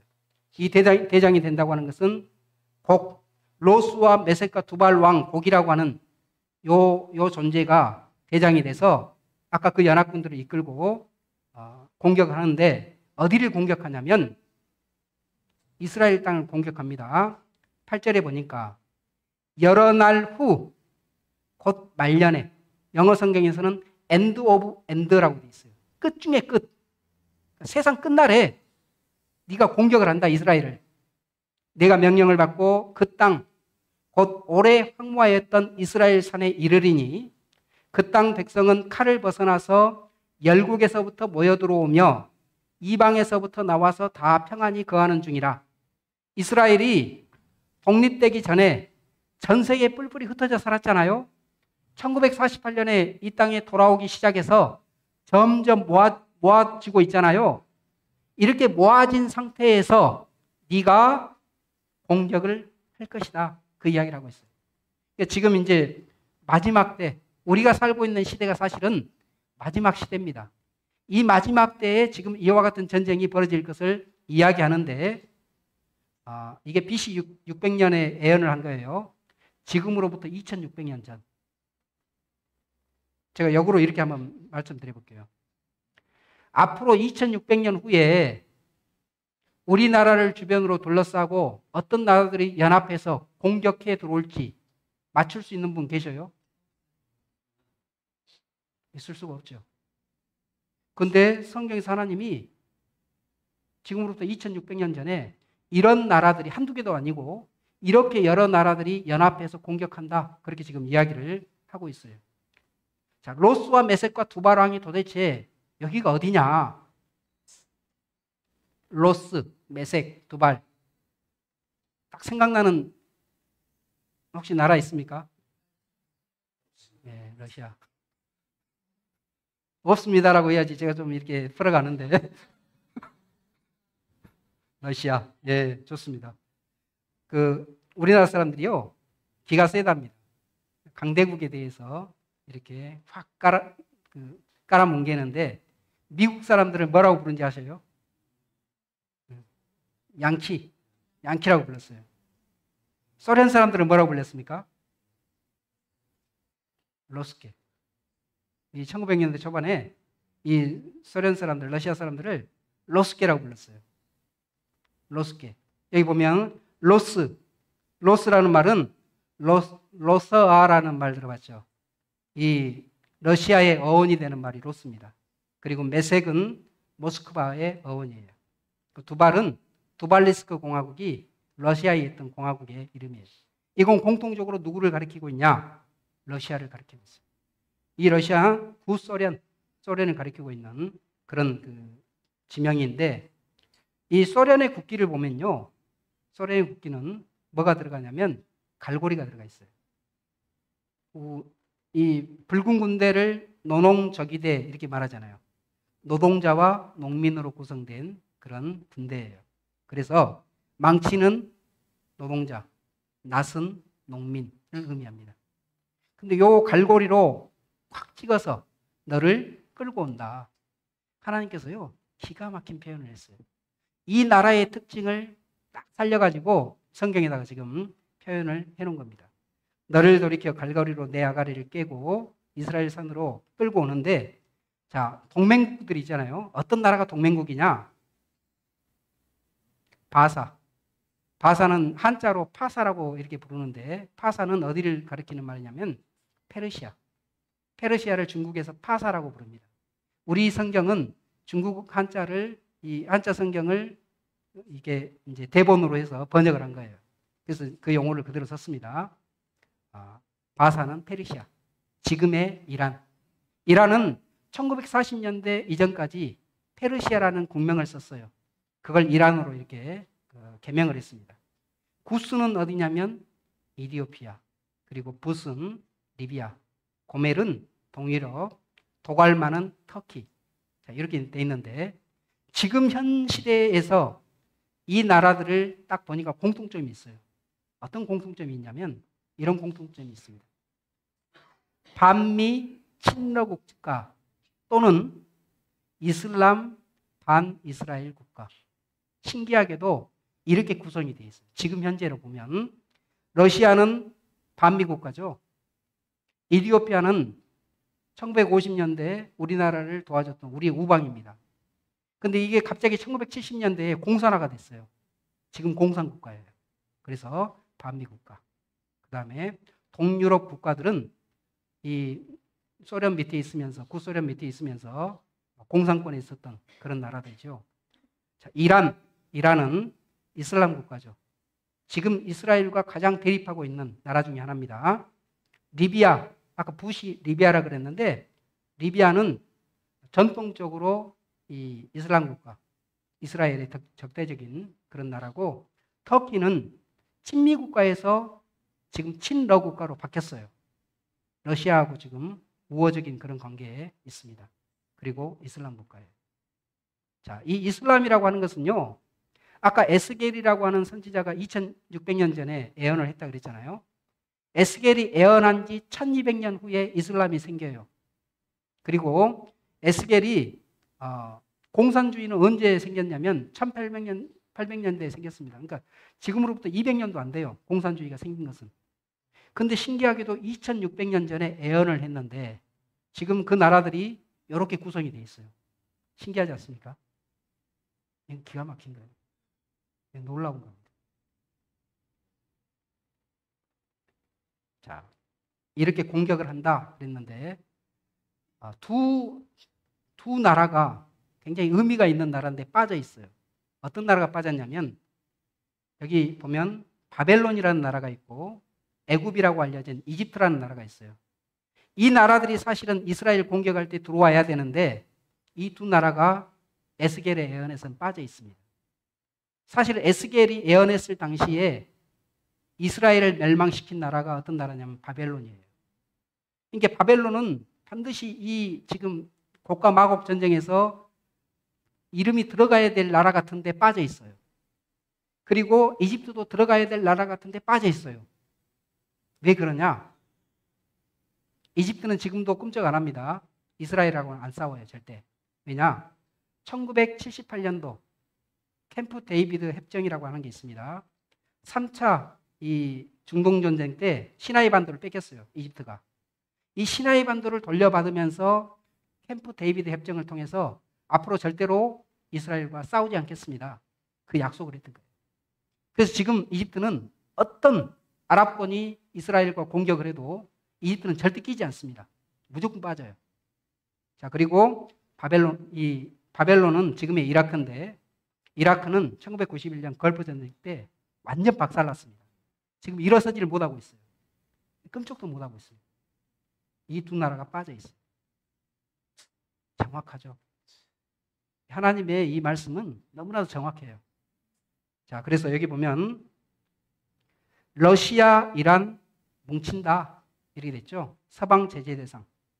둘이 이렇게 같이 이란이 친소로 급선을 해서 1980년대 팔레비 왕권이 무너지면서 팔레비 왕정은 친미 국가였어요. 팔레비 왕정이 무너지면서 이란에서 호메이니 정권이 들어섰어요. 그러면서 반미 국가로 이렇게 돌아섰습니다. 지금까지 반미 국가로 이렇게 지금 있어요. 그러면서 여기 보니까 러시아, 이란, 터키, 중국까지 포함해서 우리 앞으로 무역 거래할 때 달러 쓰지 맙시다. 자기들끼리 협정을 했어요. 미국 반대에도 터키, 러시아 미사일 도입했다. 그러니까 터키도 러시아하고 가까워지고 있는 그런 상황이고, 이디오피아 친소 노골화, 리비아 유사시에 소련에다가 우리 기지 제공하겠다 그렇게 선언을 했어요. 하나님 말씀대로 안 된 게 있어요. 2600년 전에 예언했는데 그게 지금 시대에 신기하게도 퍼즐 맞듯이 딱 맞아떨어져 가고 지금 우리가 보고 있는 이 시대에 그대로 보여주고 있습니다.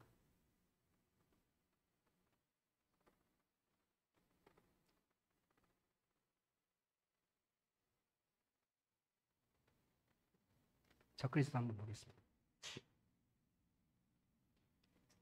아까 적그리스도를 보고 나서 제가 성전을 좀 얘기해 볼 건데요. 이 적그리스도가 등장하면 전 세계를 통치하는 지도자가 된다. 성경에는 그렇게 되어 있습니다. 혹시 전 세계를 통치하는 지도자가 나올 수 있을 것 같아요? 아니면은 어떻게 전 세계를 통치하는 지도자가 나오겠냐? 그건 있을 수 없는 일이지. 어떻게 생각이 되세요? 네. 안 나오면 큰일 나죠. 무조건 나와야 됩니다. 근데 나오게 돼 있어요. 지금 벌어지고 있는 이 전 세계적으로 벌어지고 있는 기후 문제라든지 이런 것들 있죠. 이것은 한 나라에서 해결할 수 있는 문제가 아니에요. 더 이상. 이것은 강력한 그런 힘으로 밀어붙여야만 뭔가 이렇게 되는, 안 그러면 지금 망하게 생겼거든요. 지구적으로. 자, 요한계시록 13장에 보니까 13장 적그리스도가 등장하는데 이렇게 표현을 했습니다. 내가 보니 바다에서 한 짐승이 나오는데 뿔이 10이요 머리가 7이라. 그 뿔에는 10 면류관이 있고 그 머리들에는 참남된 이름들이 있더라. 내가 본 짐승은 표범과 비슷하고 그 발은 곰의 발 같고 그 입은 사자의 입 같은데 새 동물이 나와요. 이 새 동물을 짬뽕을 한 마치 그런 정도의 어떤 괴물이 등장을 했어요. 이건 마치 뭐하고 똑같은 표현이냐면 이런 거하고 똑같은 거예요. 굉장히 강대한 나라가, 강대국이 하나가 등장을 했는데 이것은 미국 플러스 러시아 플러스 중국을 세 개로 이렇게 세 나라를 합쳐놓은 것 같은 그 정도 파워를 갖고 있는 그런 나라가 등장했다. 마치 이거하고 비슷한 표현이에요. 바벨론과 페르시아와 이 헬라 제국을 합한 것 같은 그런 엄청난 힘을 가진 그런 나라가 하나가 등장을 딱 했어요. 마치 이렇게 이제 표현하고 있는 그런 겁니다. 자, 바벨론, 페르시아, 그리스와 같은 그런 이제 모든 힘을 갖춘 그런 짐승이 하나가 등장을 했는데 3절에 보니까 그의 머리 하나가 상하여 죽게 된 것 같더니 그 죽게 되었던 상처가 나음에 온 땅이 이상히 여겨 짐승을 따르고 용이 짐승에게 권세를 주므로 용에게 경비하며 짐승에게 경비하여. 여기서 용은 뭘까요? 용. 사단마귀. 사단마귀가 아까 이 적그리스도 있죠. 적그리스도한테 자기의 권세를 줘요. 이 적그리스도는 사람입니다. 사람인데 사단마귀의 모든 능력을 다 전수받은 그런 사람이에요. 그게 등장을 해요. 용이 짐승에게 권세를 주므로 용에게 경비하며 짐승에게 경비하여 가로되 누가 이 짐승과 같으뇨? 누가 능히 이로 더불어 싸우리요? 하더라. 또 짐승이 큰 말과 참남된 말하는 입을 갖고 또 42달 일할 권세를 받으니라.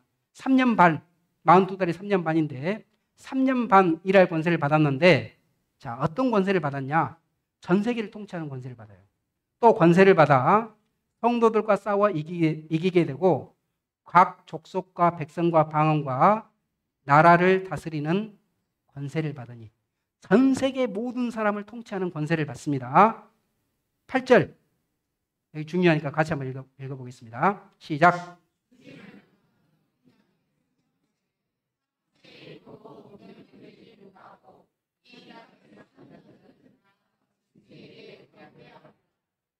제가 한번 여쭤볼게요. 나는 내가 아직 천국 갈 확신이 없습니다. 그런 분. 네. 사실 손을 들라고 했던 건 아닌데. 자, 그런 분들이 생각을 해보라는 거예요. 만약에 진짜로 이번 기회는 사실은 천국 갈 수 있도록 하나님이 우리한테 어떤 복을 주셨는지 그것을 이렇게 말씀을 드리려고 하는 겁니다. 복 주려고 하는 거예요. 자, 그런데 만약에 끝까지 난 거부한다. 난 받아들이지 않겠다. 이렇게 하고 하나님과 상관없이 살잖아요. 교회가 들림받을 때, 우리가 들림받을 때 지금 여러분들 모시고 왔던 사람들이 다 들림받아서 이 땅에 존재하지 않습니다. 여러분들은 남아있어요. 여러분들이 남아있으면 여러분들은 뭐 해야만 되냐면 무조건 적그리스도를 섬겨야 돼요. 무조건 적그리스도를 섬겨야 돼요. 적그리스도가 자기 신상을 만들어 놓고 거기에다가 경배하라고 하면 무조건 경배해야 됩니다. 안 그러면 목을 쳐서 죽여요. 무슨 말인지 알겠어요? 지금은 자유가 있잖아요. 지금은 자유가 있잖아요. 만약에 내가 하나님의 복음과 상관없는 사람이 되고 적그리스도를 만나게 되면 그때는 자유가 없습니다. 내 선택권이라고 하는 게 없어요. 경배하지 않으면 죽여요. 적그리스도 진짜 신이 아닌데, 진짜로 신이 아닌데 자기를 신이라고 경배를 하도록 하는데, 강요하는데 경배하지 않으면 죽여요. 하나님은 지금 뭐라고 하고 계시냐면 진짜로 신인데, 하나님은 진짜로 신인데 억지로 경배하라고 하질 않아요. 대신 내가 너한테 내가 갖고 있는 모든 걸 다 줄게. 그거 지금 하나님은 말씀하고 싶은 거예요. 나한테 있는 모든 걸 나한테 다 줄게. 너를 내가 사고 싶은데, 너를 영원한 천국에 내가 데리고 가고 싶은데, 그렇게 하기 위해서 내게 있는 모든 것을 내가 다 쏟아서 너한테 줄게. 라고 하나님은 그렇게 말씀하십니다. 그런데 신사적으로 하셔요. 강요하지 않아요. 근데 사단 마귀는 강요합니다. 강요하고 듣지 않으면 죽여요. 그 차이가 있습니다. 자, 성경은 전 세계를 통치할 통치자가 나타날 것을 말하고 있는데 이게 가능한 일이냐 찾아볼게요. 알버트 아인슈타인 잘 아시죠? 많이 들어보셨죠? 네. 잘 모르는 느낌이라서 제가 흠칫했어요. 자, 알버트 아인슈타인은 이렇게 이제 이야기를 했습니다. 상호 신뢰를 바탕으로 세계 정부를 수립합시다. 이 아인슈타인의 그 이론이 기초가 돼서 이제 핵폭탄들이 이렇게 등장을 합니다. 그러다 보니까 책임감이 생긴 거예요. 그래서 세계 정부를 우리가 수립해서 위험에 빠뜨리지 않도록 그렇게 합시다라고 제안을 합니다. 이게 이제 그 당시 연설했던 것을 기사로 올렸던 거예요. 영국의 유명한 역사학자 아놀드 토인비라는 사람이 전쟁을 없애는 그런 유일한 길은 하나의 세계 정부를 구성하는 것이다 라고 이야기를 합니다. 전쟁은 5,000년간 인간 사회가 전쟁 수행에 소요되는 경제 이념을 처음으로 생산해낸 이래 고질적인 문명병이 되어왔다. 하나의 제도가 되다시피 한 전쟁은 오직 세계 정부로만 대체될 수 있다. 말이 좀 어렵습니까? 쉽습니까? 어렵잖아요. 그러니까 한마디로 제가 말씀드릴게요. 세계 정부가 들었으면 한 나라가 같은 한 나라가 되잖아요. 전쟁할 이유가 없어진다. 그러니 세계 정부를 만듭시다. 그 이야기를 지금 하고 있는 겁니다. 동아일보에서 2000년 1월 25일자 신문. 세계 정부. 이게 가능한가? 이상인가? 이제 본격적으로 신문 사설에 이제 등장을 시킵니다. 이게 어느 정도 좀 공론화가 돼야 되잖아요. 자, 미국 1달러 지폐를 보면 신기한 게 하나가 있어요. 미국은 기독교 국가라고 알려져 있잖아요. 그런데 기독교와는 전혀 상관없는, 오히려 기독교에 정반대되는 그런 상징물이 하나가 들어가 있습니다. 그게 뭐냐면 피라미드예요. 피라미드. 피라미드는 하나님을 상징한다기보다도 사단 마귀를 상징하는 거예요. 그리고 이 피라미드 맨 위에 보면 눈이 하나가 있죠. 이 눈이 모든 것을 보는 눈이라고 하는 그런 그 전시안을 의미하는데, 이게 사단 마귀를 상징하는 그런 그 상징물이고, 요새 아이돌들이 이렇게 그 공연을 할 때 이런 문장들이 가끔 나타나요. 전시안이라든지 뭐 이런 것들이 등장을 합니다. 자, 그러면서 밑에 라틴어로 요 문장이 하나가 들어있어요. 라틴어로. 이 문장이 무슨 뜻이냐면 노브스 오르도 세큘러룸이라고 하는 그런 말인데, 새로운 사회 질서 또는 나중에 새로운 세계 질서라고 하는 그런 의미로 이제 사용이 됩니다. 새로운 세계 질서가 뭐냐? 부시 대통령, 미국의 과거에 부시 대통령이 이렇게 이야기를 했어요. It's a big idea, a new world order. 새로운 세계 질서라고 하는 거, 이건 정말로 대단한 아이디어다 라고 그렇게 이야기했어요. 여기서 말하는 새로운 세계 질서가 뭐냐? 또 영국의 고든 브라운 총리가 이렇게 말했습니다. New world order to save us. 지구를 구하기 위해서는 새로운 세계 질서가 필요하다 그랬어요. 이 새로운 세계 질서가 바로 뭐냐면은 이렇게 돼 있어요. 지구의 평화와 안전과 안정을 유지하여 세상의 슈퍼 제국 파워들을 하나로 연합시키는 것. 다시 말해서 이 새로운 세계 질서는 하나의 세계 정부를 의미한다. 그것을 뜻합니다. 이 하나의 세계 정부는 민주국가가 아니고 사회주의 국가가 돼야 된다라고 그렇게 보고를 하고 있어요. EBS에서 위대한 수업이라고 하는 그런 그 강의를 하고 있는데, 거기에 프랑스의 석학 자크 아탈리라는 사람이 이런 책을 썼습니다. 세계는 누가 지배할 것이냐. 그러면서 초국적 차원의 정부가 필요하다. 세계 정부가 필요하다. 그래야만 지금 인류가 안고 있는 이 모든 문제를 해결할 수 있다. 그렇게 주장을 해요. 이런 사람들의 주장이 점점 먹혀 들어가고 있는데, 여기는 이번 프랑스 월드컵, 아까 그 개최 행사를 하면서 하얀 말을 타고 있는 기수가 있어요. 이게 누군지 모릅니다. 근데 이게 상징하는 것이 마치 적그리스도가 세계의 정부를 이끌어가는 그런 모습을 상징하고 있는 그런 그 표현이 들어가 있어서 그걸 좀 살펴보려고 합니다. 보도록 하겠습니다. 개막식이 3시간가량 흐르고 해가 저물며 도시 전체가 어두워진다. 그 어둠 속에서 갑자기 불타는 그랜드 피아노와 함께 가수 한 명이 등장한다. 여기 참고할 것은요. 올림픽이잖아요. 올림픽인데 이번 프랑스 개막식에서는요. 올림픽과는 전혀 상관없는 종교적인 그런 메시지를 굉장히 많이 쏟아냈습니다. 올림픽하고 이게 무슨 상관이야라고 싶을 정도로 종교적인 메시지를 많이 쏟아냈는데 존 레논의 이매진이라는 이 노래는 천국도 없고 지옥도 없다. 세계가 하나다. 이런 메시지를 가사를 보면요. 기가 막힙니다.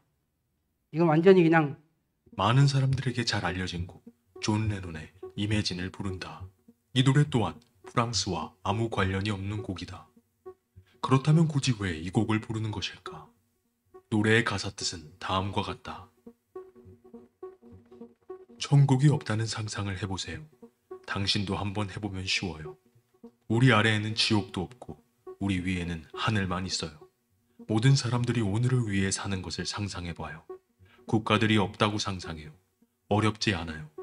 죽일 필요도 죽을 이유도 없고 종교도 없다고 상상해봐요. 모든 사람들이 평화롭게 삶을 살아가는 것을 상상해봐요. 내가 꿈만 꾸는 사람이라고 당신은 말할지 모르죠. 하지만 나 혼자만 그런 건 아니에요. 어느 날 당신도 나처럼 되고 세상은 하나처럼 될 거라 희망해요. 서로 소유하는 것이 없다고 생각해봐요. 당신이 할 수 있을지 궁금해요.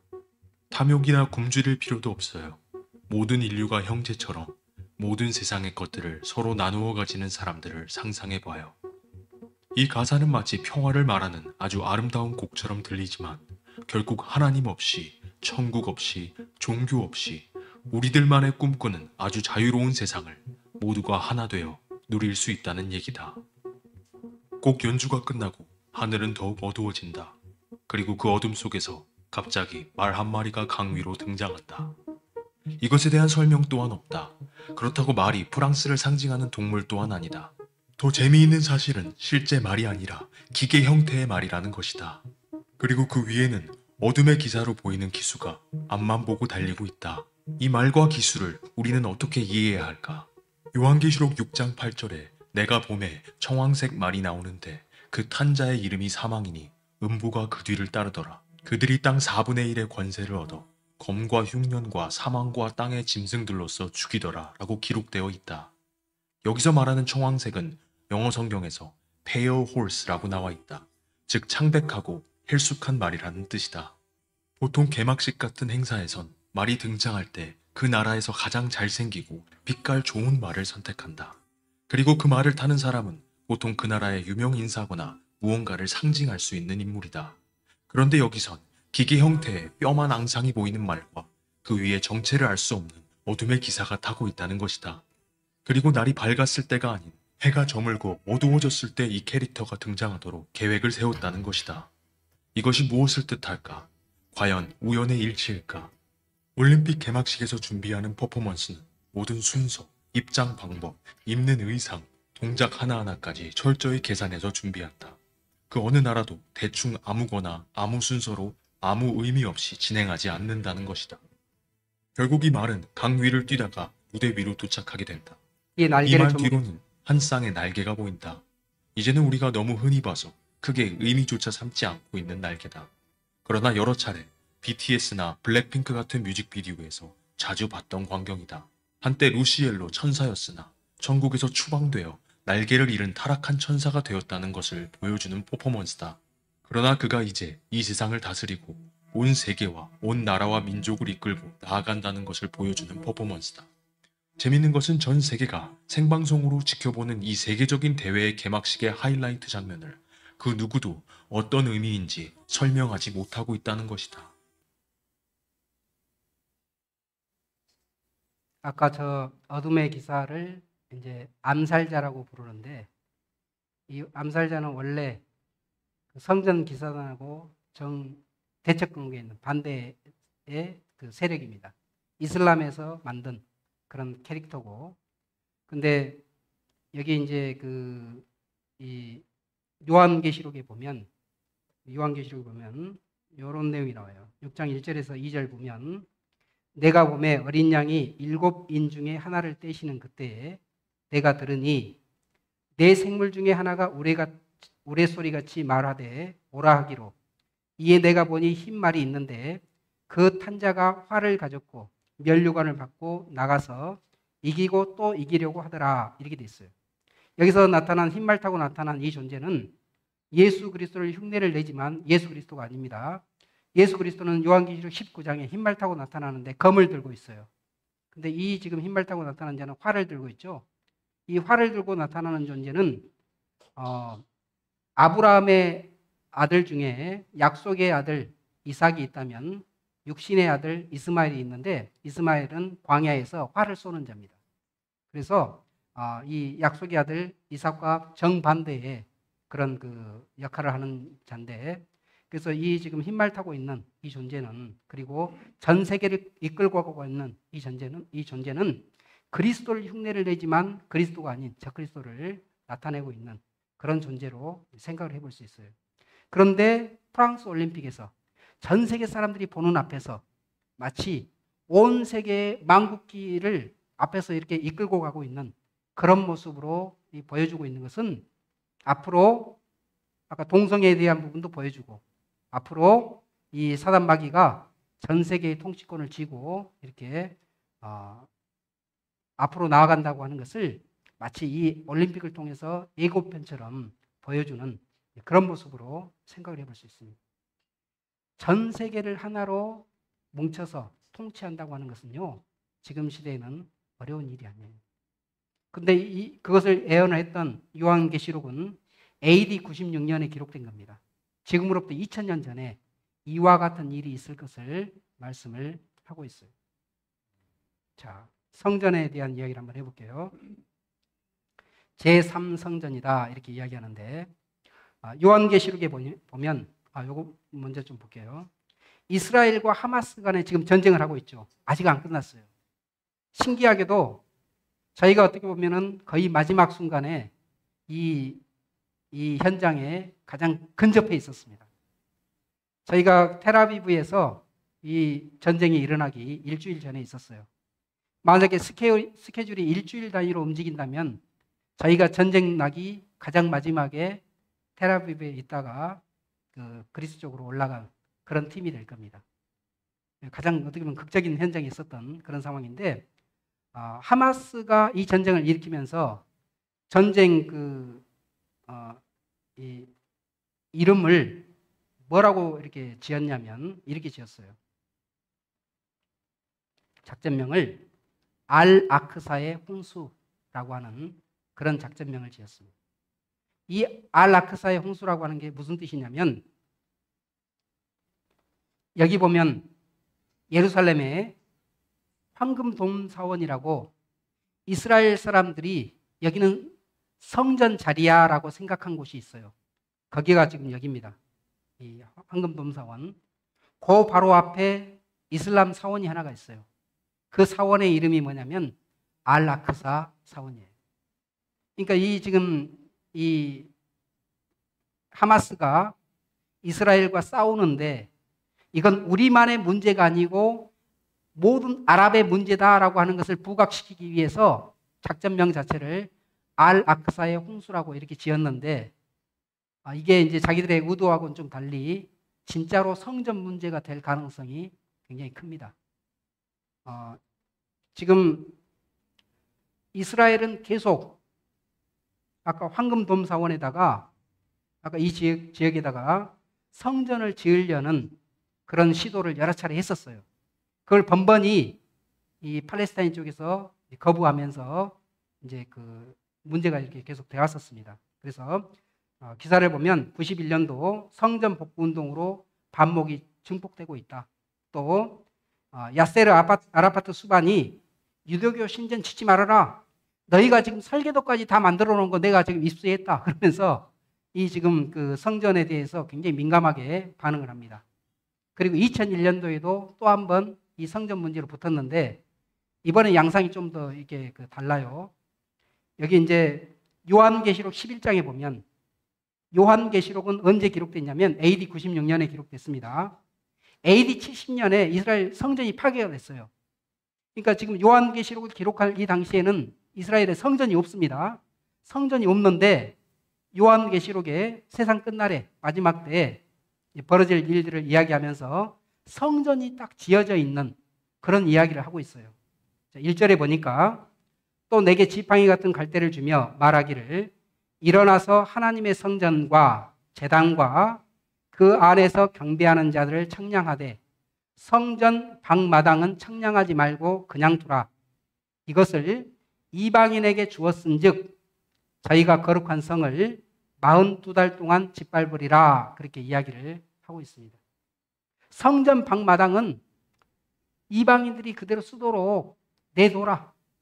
그리고 너희는 그냥 성전 터 거기에다 성전 짓는 마치 그런 형태로 성전이 지어질 것을 이걸 쪼개가지고 사용할 것을 이야기를 하고 있는데 아까 여기 황금돔사원과 알-아크사 사원 요 두 개가 서로 공존하면서 뭔가 이렇게 이스라엘의 성전이 지어지는 그런 모양새로 지금 이루어질 가능성이 굉장히 큽니다.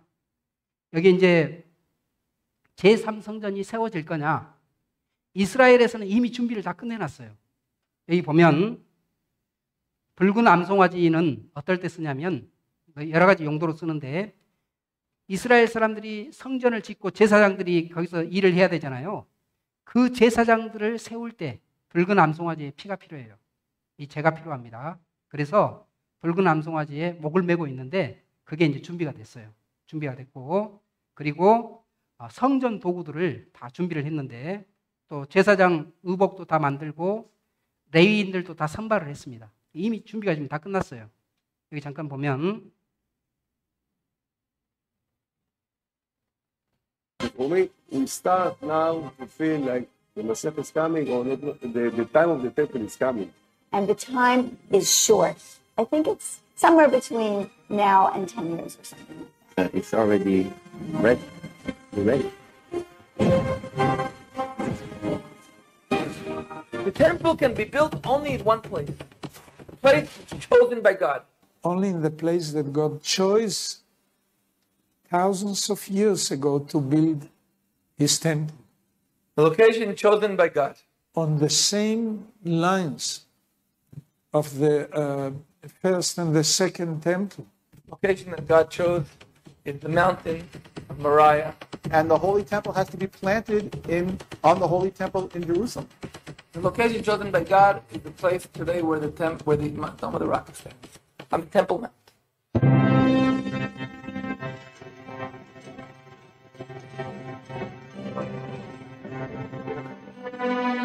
Easily recognizable by the golden dome of the rock. Historically, it was first consecrated by the people of Israel. The great Jewish temple was built here by King Solomon 3,000 years ago, in the place believed by many to be the center of the universe. 아까 황금돔사원이 있었던 그 자리를 이제 무너뜨리고 여기에 솔로몬 성전이 과거에 여기에 그 성전이 세워졌던 자리다. 그래서 앞으로 성전이 지어지면 바로 이 황금돔사원 그 자리에 세워져야 된다는 것을 이렇게 이제 이야기를 하고 있고 그런 모든 준비가 지금 우리는 다 끝났다라고 하는 상황이에요. 자, 여기에서 지금 예루살렘이 아직 이스라엘 소유가 아닙니다. 그런데 이번에 트럼프가 대통령이 됐잖아요. 트럼프가 2017년도에 어떤 선언을 해버렸냐면 예루살렘은 이스라엘 땅이다 라고 이렇게 선언을 해버렸어요. 근데 유엔에서 거부를 했죠. 거부를 했는데 묘하게 이번 재선에서 트럼프가 또다시 재선이 됐어요.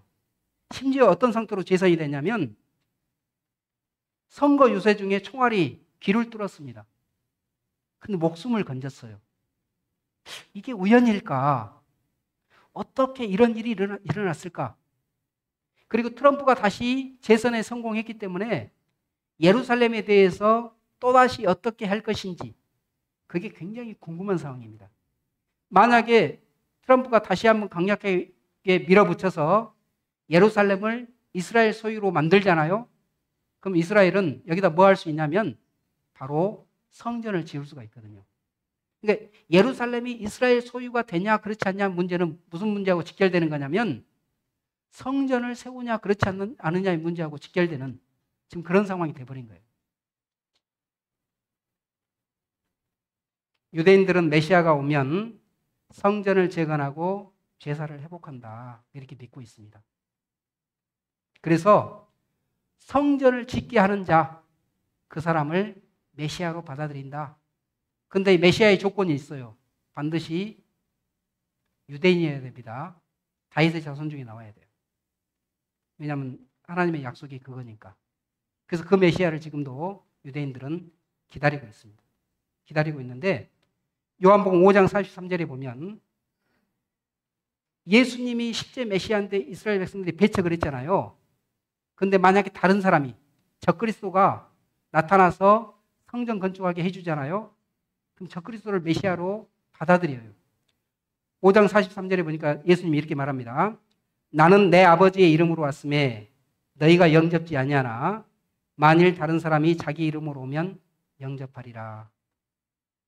적그리스도를 영접하는 그런 일이 있게 되는데 이 적그리스도가 뭔 일을 하냐면 데살로니가 후서에 이렇게 기록되어 있어요. 하나님의 성전을 지었잖아요. 하나님의 성전을 지었는데 그 성전에 앉아서 자기를 가리켜서 누구라고 말하냐면 내가 하나님이다. 나한테 숭배해라 그렇게 합니다. 4절에 보니까 저는 대적하는 자라 범사에 일컫는 하나님이나 숭배함을 받는 자 위에 뛰어나 자존하여 하나님 성전에 앉아 자기를 보여 하나님이라 하느니라. 내가 하나님이다. 나를 경배해라. 이렇게 하겠다는 거예요. 하나님께서 말씀하셨기 때문에 이 일은 틀림없이 이루어지는 그런 일입니다. 자, 요한계시록 20장. 경배하지 않는 자는 어떻게 되냐? 예수의 증거와 하나님의 말씀을 인하여 목배임을 받은 자의 영혼들과 또 짐승과 그의 우상에게 경배하지도 아니하고 이마와 손에 그의 표를 받지도 아니한 자들이 살아서 그리스도로 더불어 1000년 동안 왕노릇하니 이렇게 돼 있는데 이 목배임을 받는 자를 영어 성경에서 찾아보면 이렇게 돼 있어요. 어떤 사람들이 목배임을 받냐면 그들은 짐승과 그의 형상에게 경배하지도 아니하고 자기들의 이마나 손에 짐승의 표를 받지도 아니한 자들. 666 표를 받으라고 했는데 거부했어요. 이 우상을 만들어 놓고 절하라고 했는데 거부했어요. 그 사람들은 전부 다 목베어서 죽이는 그런 일을 하게 될 것을 이야기를 하고 있습니다. 하나님 선택 안 하고 나는 마음대로 살 거야가 안 되고 하나님을 선택하지 않는 사람은 결국은 사단 마귀를 선택할 수밖에 없고 짐승에게 경배할 수밖에 없는 그런 시대가 도래할 것을 이야기를 하고 있다. 시간이 좀 됐지만 한 가지만 짧게 보고 마치겠습니다. 짐승의 표 666인데 요한계시록 13장 16절에 이렇게 기록되어 있어요. 적그리스도가 통치합니다. 이제 적그리스도 통치해요. 어떻게 통치하냐? 모든 사람들을 다 통제하는데 짐승의 표를 딱 받게 해요.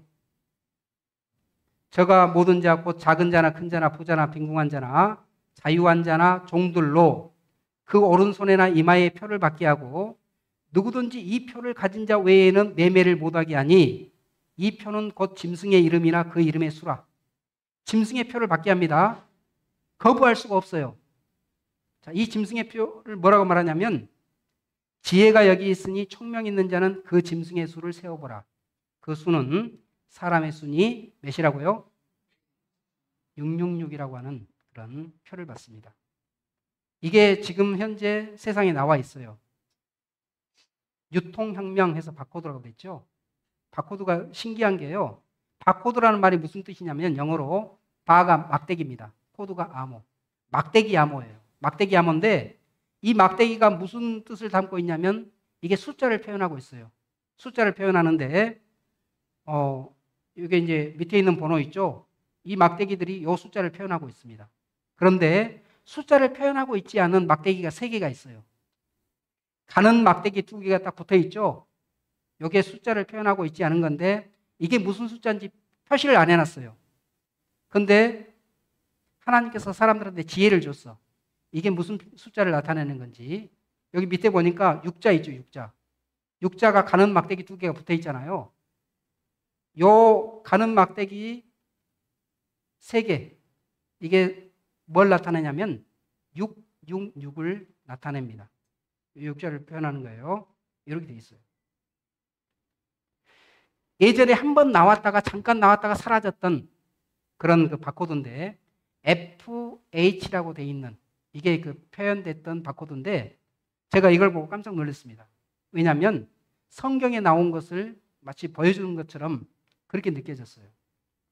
오른손이나 어디에다가 표를 받는다 그랬어요? 이마.